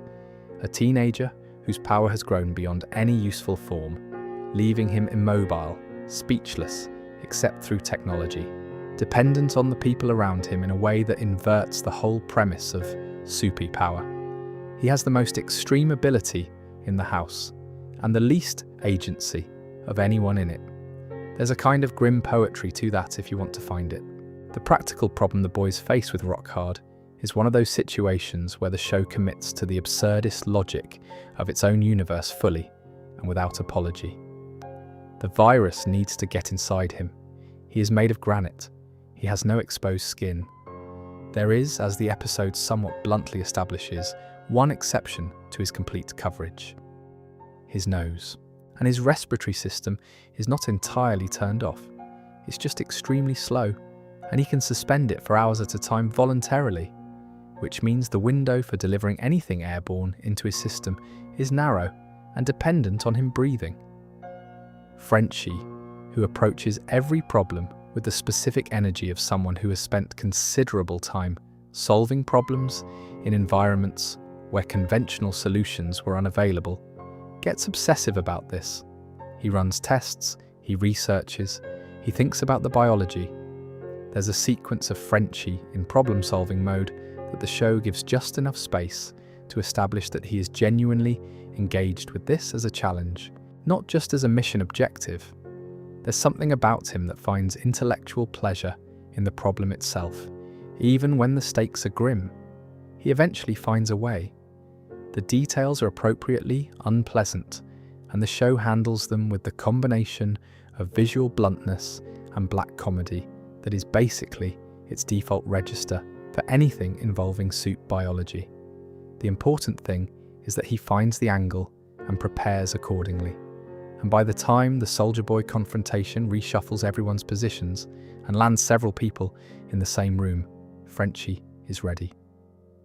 Butcher, Huey, and Kimiko are heading back to the Kick's crib when Soldier Boy finds them. Or rather, Soldier Boy's shield finds them first. It slams into their car on the road, which is both extremely dramatic and extremely on brand for a character whose entire deal is mid-century Americana rendered as extreme violence.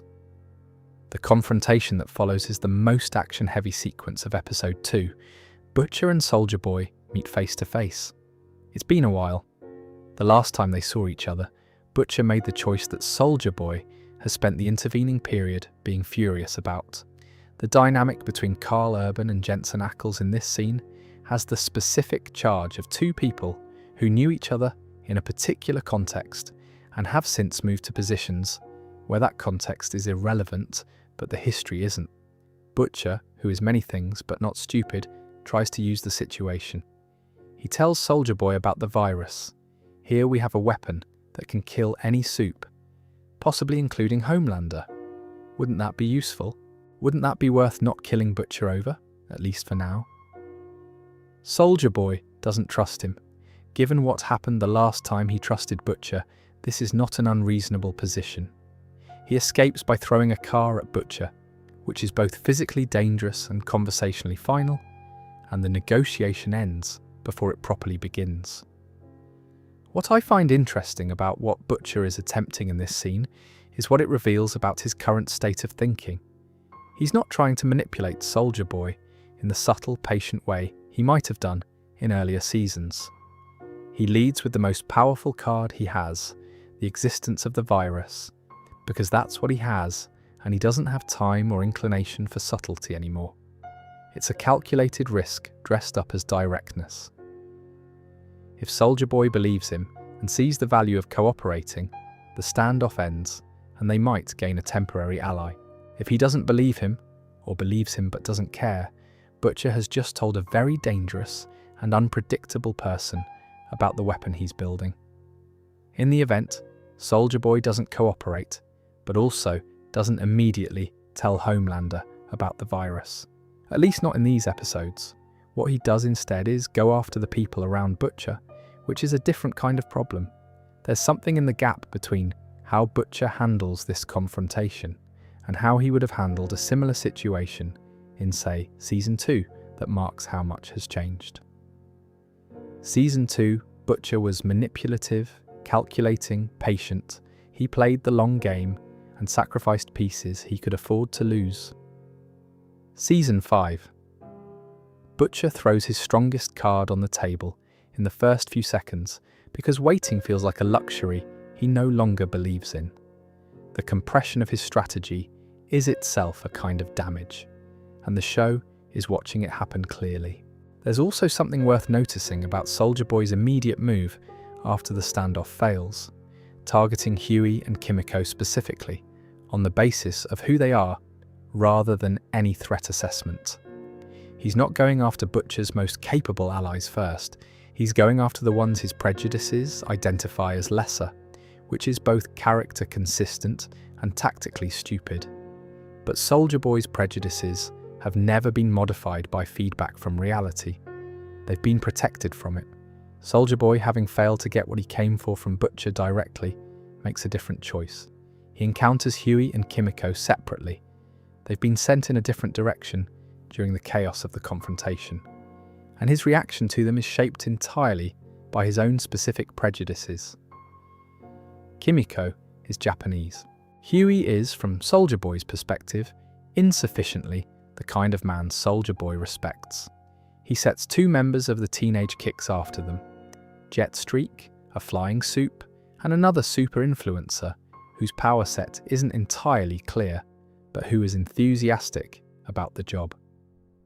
Jetstreak catches up with Huey in the air, or rather, gets Huey into the air without Huey's consent. There's a sequence where Huey is several hundred feet up, in the grip of someone who can fly and has no particular reason to bring him down gently. And it has the specific terror of a situation where the rules of the fight are entirely someone else's. Annie saves him. She's tracking the situation. She sees what's happening, and she intervenes at speed. She catches Huey and flies him back to somewhere that isn't thousands of feet above the ground.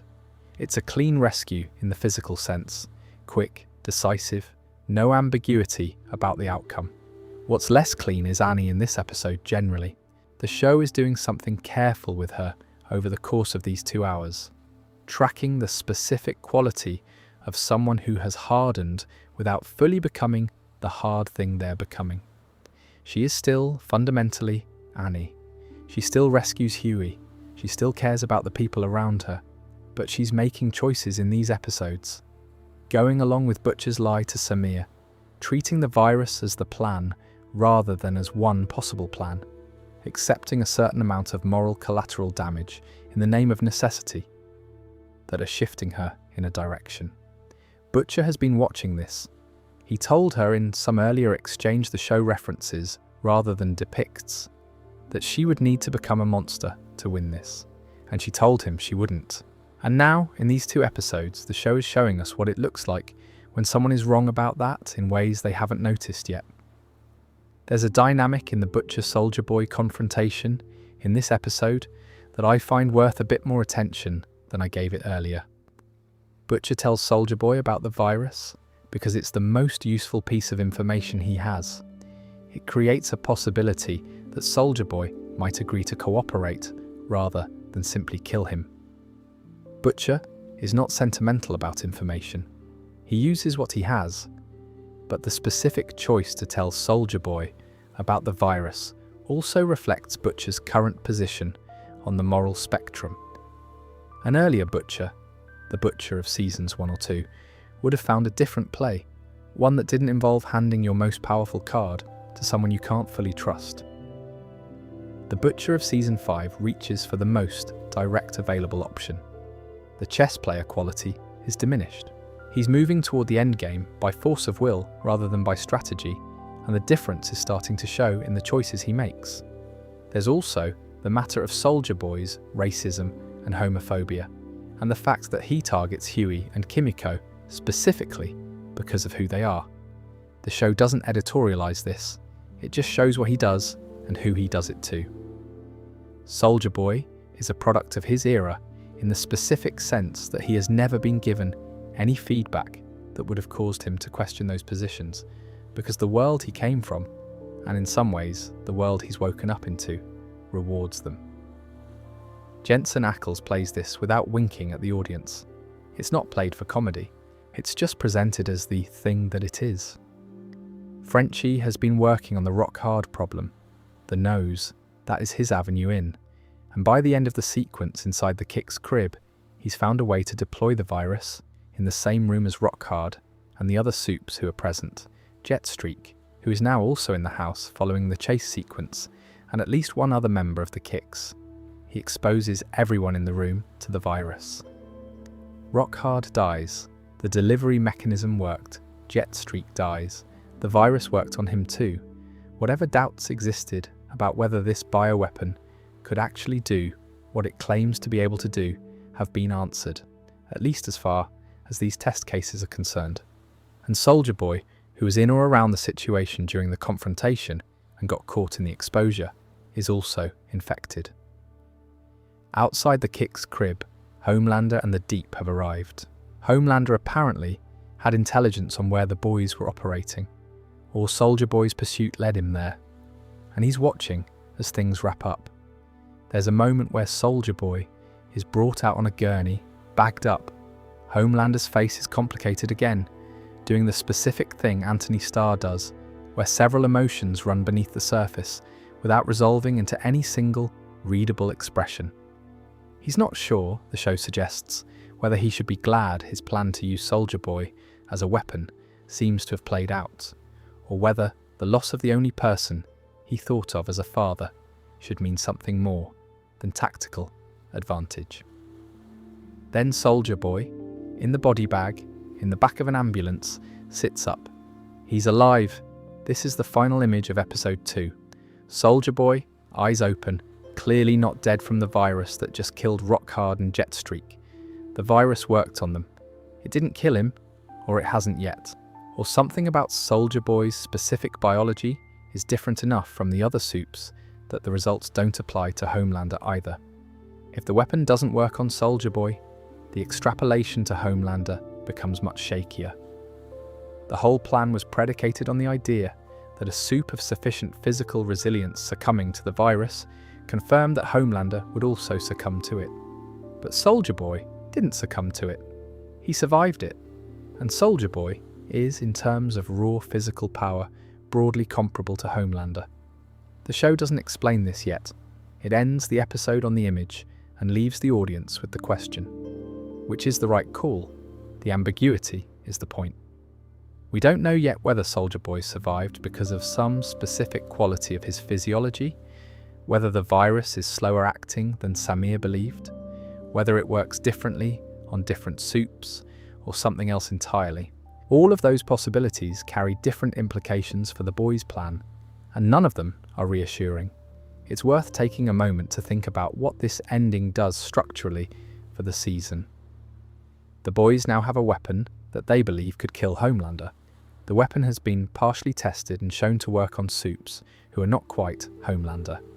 The key test, whether it works on a supe at Homelander's level of resilience, has just produced a result that is at minimum ambiguous and at maximum a direct counter-evidence to the whole theory. Everything the season is built on is slightly less stable than it was an hour ago. And there are still 6 episodes to go. There's also the ongoing fact of Samir. He's there.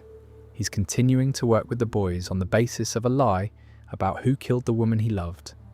The lie is built into the infrastructure of the plan in a way that means if it comes apart, the plan comes apart with it. Samir has no reason to help them if he knows the truth. The boys who know the truth are holding it. And Kimiko, who knows and who is furious, and who is also in love with Frenchie, who has tied his reasoning for going along with this to his desire to protect her, is in an impossible position, carrying a secret that could unravel everything, and a very legitimate grievance about being asked to carry it. That's quite a lot of structural instability in the foundation of the season's central plan. The show is clearly aware of it.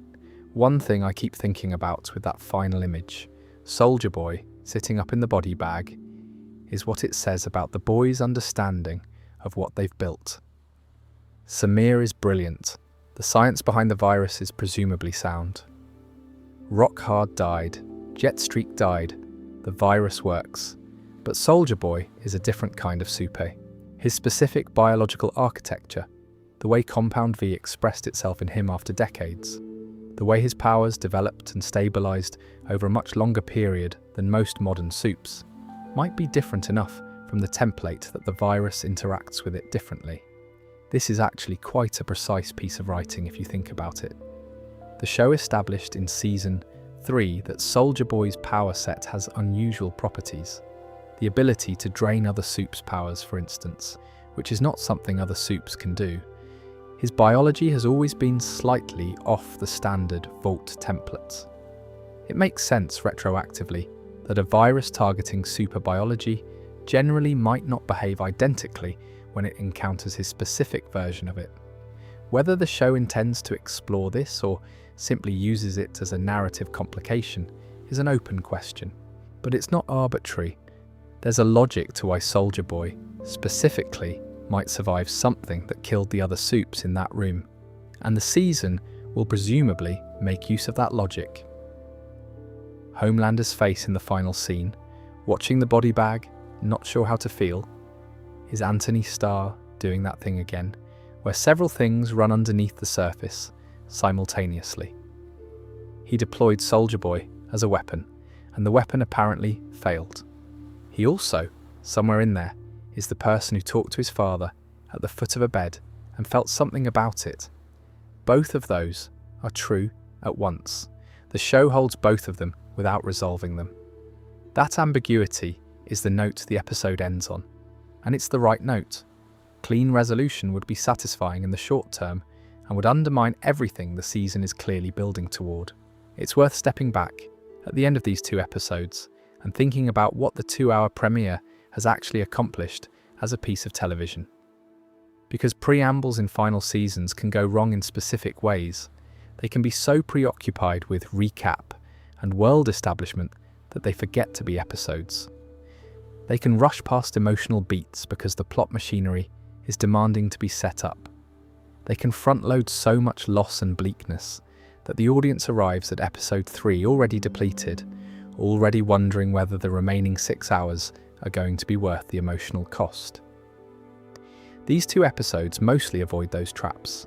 They establish the world efficiently, the freedom camps, the political situation, where everyone has ended up after the year between seasons, and then they trust the world to carry its own weight rather than explaining it further. The shareholder meeting opening does its job quickly and cleanly. The prison break is functional and emotionally purposeful. A Train's death lands because the show has done its homework over 5 seasons, not because the episode over-engineers the scene. The introduction of the virus plan and its accompanying ethical argument is the densest piece of new content the premiere has to establish, and it does that reasonably well. By the end of episode 2, you understand what the weapon is, who built it, why it's complicated, what it might do to the people choosing to use it, and whether it works, and you have an open question about whether the primary target will be vulnerable to it. That's a lot of infrastructure to lay in 2 hours, and the show lands it without the episodes feeling like setup documents. What I keep coming back to is the specific texture of the 2 episodes as a pair. Episode 1 is more kinetic, the shareholder meeting, the prison break, A Train's death, a lot of ground covered at pace. Episode 2 is quieter in the middle, more interested in the characters sitting with each other. The Kicks crib scenes, Countess Crow and MM, the hookups, Soldier Boy's confrontation with Butcher, the Homelander and body bag ending. It's a good structural pair, one that moves, one that breathes, and taken together, they create a reasonable foundation for whatever the season's remaining 6 episodes are going to do. The series finale is the 20th of May. We'll find out then. Let's spend some time just sitting with where each of the main characters is as the season properly begins, because 2 episodes in is a useful place to take stock. The show has done a lot of work in these opening hours to establish the terrain, and it helps to have a quiet moment with the specifics before episode 3 arrives. Butcher. He's in his most reduced form so far. Not reduced in terms of capability. He's more physically powerful than he's ever been. The soupy abilities still active. The sentient cancer still reshaping him in ways the show gestures at without fully explaining. But reduced in terms of the things that used to make him human. His mother is gone. His brother has been gone for years. Becca has been gone for years. Ryan is with Homelander. He's killed his father. The lie he told Samir is woven into the plan he needs to execute. He is, in a fairly literal sense, running on nothing except forward momentum and the narrowing of his entire life into a single objective. Butcher has always been the show's study in the question of whether vengeance can be a legitimate, organizing principle for a life. The answer the show seems to be approaching slowly is maybe, but only at a cost. The cost is everything that isn't the vengeance. And as we arrive at season 5, Butcher has paid most of that cost. What's left is the end point. Annie? She came out of her time as a fugitive changed in ways she hasn't fully processed. There's a quality in Erin Moriarty's performance in these episodes of someone who has made peace with certain things before properly reckoning with them, because the situation didn't leave time for proper reckoning. She's harder. She's faster to accept necessary evils as necessary. She still cares. You can see it in every scene with Huey, in the moment she saves him from Jetstreak, in the basic quality of her continued commitment to the people around her. But the care is now operating inside a different architecture. The show is positioning her and Butcher as mirrors, the dynamic we touched on in the Kicks crib section, where Butcher keeps telling her, she'll need to become a monster, and she keeps resisting that framing, and the gap between them keeps narrowing. Huey, he is still fundamentally the moral center of the group, the person who asks the questions that the others have stopped asking because the answers were too uncomfortable. His concern about the virus, about the scope of what they're planning, about what it means to make decisions of this scale, is not strategic. It's not about whether they can get away with it. It's about what it does to the person who decides to do it. That's a different question, and it's the right one, and the show keeps finding ways to put it in his mouth, because someone in the story has to be asking it. Jack Quaid is very good at the specific texture of Huey, the person who keeps finding new ways to be the most human in the room, even as the room becomes progressively less human around him. He's also good at the love story with Annie, which has always been one of the show's more convincing romantic threads, precisely because both characters are fully developed people outside of it. Mother's milk. He's the most pragmatic of them, in the sense of someone who has identified the stakes in terms of his daughter's future and organised everything else around that. He's not unfeeling. The scene with Countess Crowe, where he breaks through her performance to the scared kid underneath, is one of the episode's better moments, and it's good because MM's instinct is to treat people as people, rather than as obstacles or tools. But he's made the calculation, and he's going to live with it. Frenchie and Kimiko.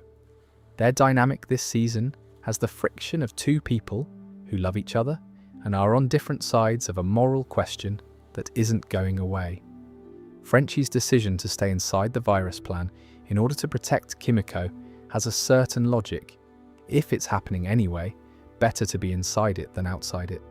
But it also means he's asking Kimiko to accept his participation in a process she's deeply opposed to, for reasons that are nominally about protecting her, but are also about him not being able to imagine not being part of the group.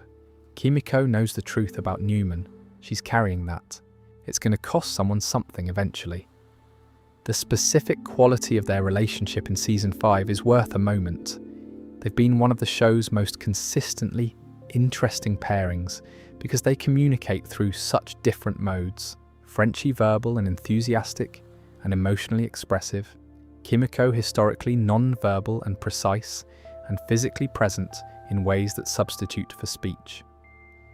Now that Kimiko can talk, the dynamic has shifted in subtle ways. She can say things directly that before she could only imply or demonstrate. In some ways, that makes her easier to understand. In other ways, it exposes things that the non-verbal mode could leave productively ambiguous. There's a version of their relationship that functioned partly because certain difficult conversations couldn't happen. Now they can happen. The season is going to find out whether that strengthens them or stresses the architecture.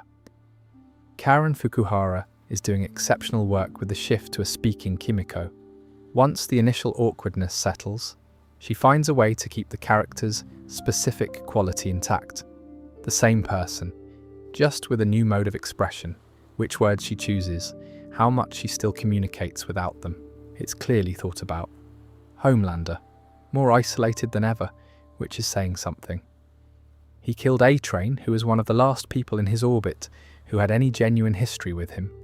He's invested his hope for connection in Soldier Boy, who is unreliable in every direction. He's running a government through fear, which means everyone around him is performing loyalty rather than offering it. He's hearing a woman's voice calling him her sweet boy and doesn't know whose it is. He wants total devotion from a country that gives him compliance. These are not the same thing, and some part of him knows it. The season seems to be building towards something about Homelander that is more about his specific tragedy than about his villainy, not excusing what he's done, but locating the root of it in something that has always been there. We'll see how that develops. Sister Sage, the most interesting wildcard. She's been running this entire situation from the beginning. Her agenda is her own, and while it currently overlaps with Homelander's, it is not the same thing as Homelander's. At some point in the season, presumably, those two things will diverge. When they do, the results will probably be significant. There's one character I haven't mentioned yet, who exists mostly in the background of these 2 episodes, but whose absence is meaningful. Ryan, Homelander's son, the boy Butcher chose over killing Homelander in Season 3. He's with his father now, chose to stay, and the show doesn't give us much of him in these opening episodes, which feels deliberate. His presence in the story is a pressure point, not a plotline, at least for now. He's the thing Butcher gave up. He's the person Homelander has, theoretically, that nobody else does. Whether Ryan is a genuine emotional anchor for Homelander, or simply another way Homelander performs having feelings, is something the season is presumably going to test. Cameron Crovetti has been growing into the role of Ryan across the seasons in ways that have made him an increasingly interesting figure in the story. He's not just a symbol of what Butcher lost or what Homelander has. He's a kid with powers raised by a man who is becoming a tyrant, watching things happen around him that he doesn't have the context to fully evaluate. His choices going forward in the season matter because they're his choices, not just plot functions. The show has earned the right to take him seriously as a character, and based on what the early Season 5 episodes suggest is coming, it intends to. What Ryan represents to both Butcher and Homelander is fundamentally different. For Butcher, Ryan is the thing that proved he still had something human left in him. The choice he made that was not about the mission, not about vengeance, but about a child's life. He hasn't stopped caring about that. For Homelander, Ryan is the first and possibly only genuine connection he's ever experienced with another person. A son who has his powers and his blood. Whether that connection is real in the way Homelander thinks it is, whether it will hold under pressure, is the question Season 5 seems poised to answer. The broader thematic question the show is sitting with across these 2 hours is one it's been circling since Season 1. What does it cost to fight back? Not strategically. Not in terms of resources or tactical advantage. What does it cost the person who decides to do it, over time, in terms of who they remain? Butcher started as someone who had already lost most of what made him soft. He's now losing the last of it. Annie started as someone with genuine idealism about what accountability and resistance could look like. She's now reaching for the bioweapon calculation with increasing ease. Started as someone whose anchor was his family and his refusal to let the work eat his humanity. He's holding that, but he's made the vote for mass killing. The show doesn't offer an easy answer. It doesn't have a hero who stays clean. It has people trying to make livable choices inside situations that make livable choices very hard to find, and it follows them honestly. That's not comfortable. It's not designed to be. But it is, I think, the more interesting version of this story than the one where the good guys stay good and win cleanly. There's something Eric Kripke said in promotion for this season, that the show has always been about the question of whether it's possible to fight monsters without becoming one, and that Season 5 is going to answer that question, which is either a statement of thematic intent or a warning. Possibly both. I'll be honest about my own position on that question, for what it's worth at this hour. I don't think the show is going to give us a clean answer. A clean answer, yes you can, here's how the hero stayed good and won, would contradict everything the series has been building. But I also don't think the answer is simply, no, it's impossible, everyone becomes a monster and nothing matters. The show is too invested in its characters for that kind of nihilism. What it seems to be building toward is something more specific and more uncomfortable. The possibility that the answer depends on what you're willing to lose, and that what you might have to lose is yourself. Butcher seems to have made peace with losing himself. Annie hasn't decided yet. Huey is still asking whether it's necessary. has made the calculation. Frenchie and Kimiko are navigating it from different angles. The show is going to find out, over the next 6 episodes, whether any of them guessed right. We'll find out together, and that is episodes 1 and 2 of The Boys Season 5. 15 inches of sheer dynamite and teenage kicks.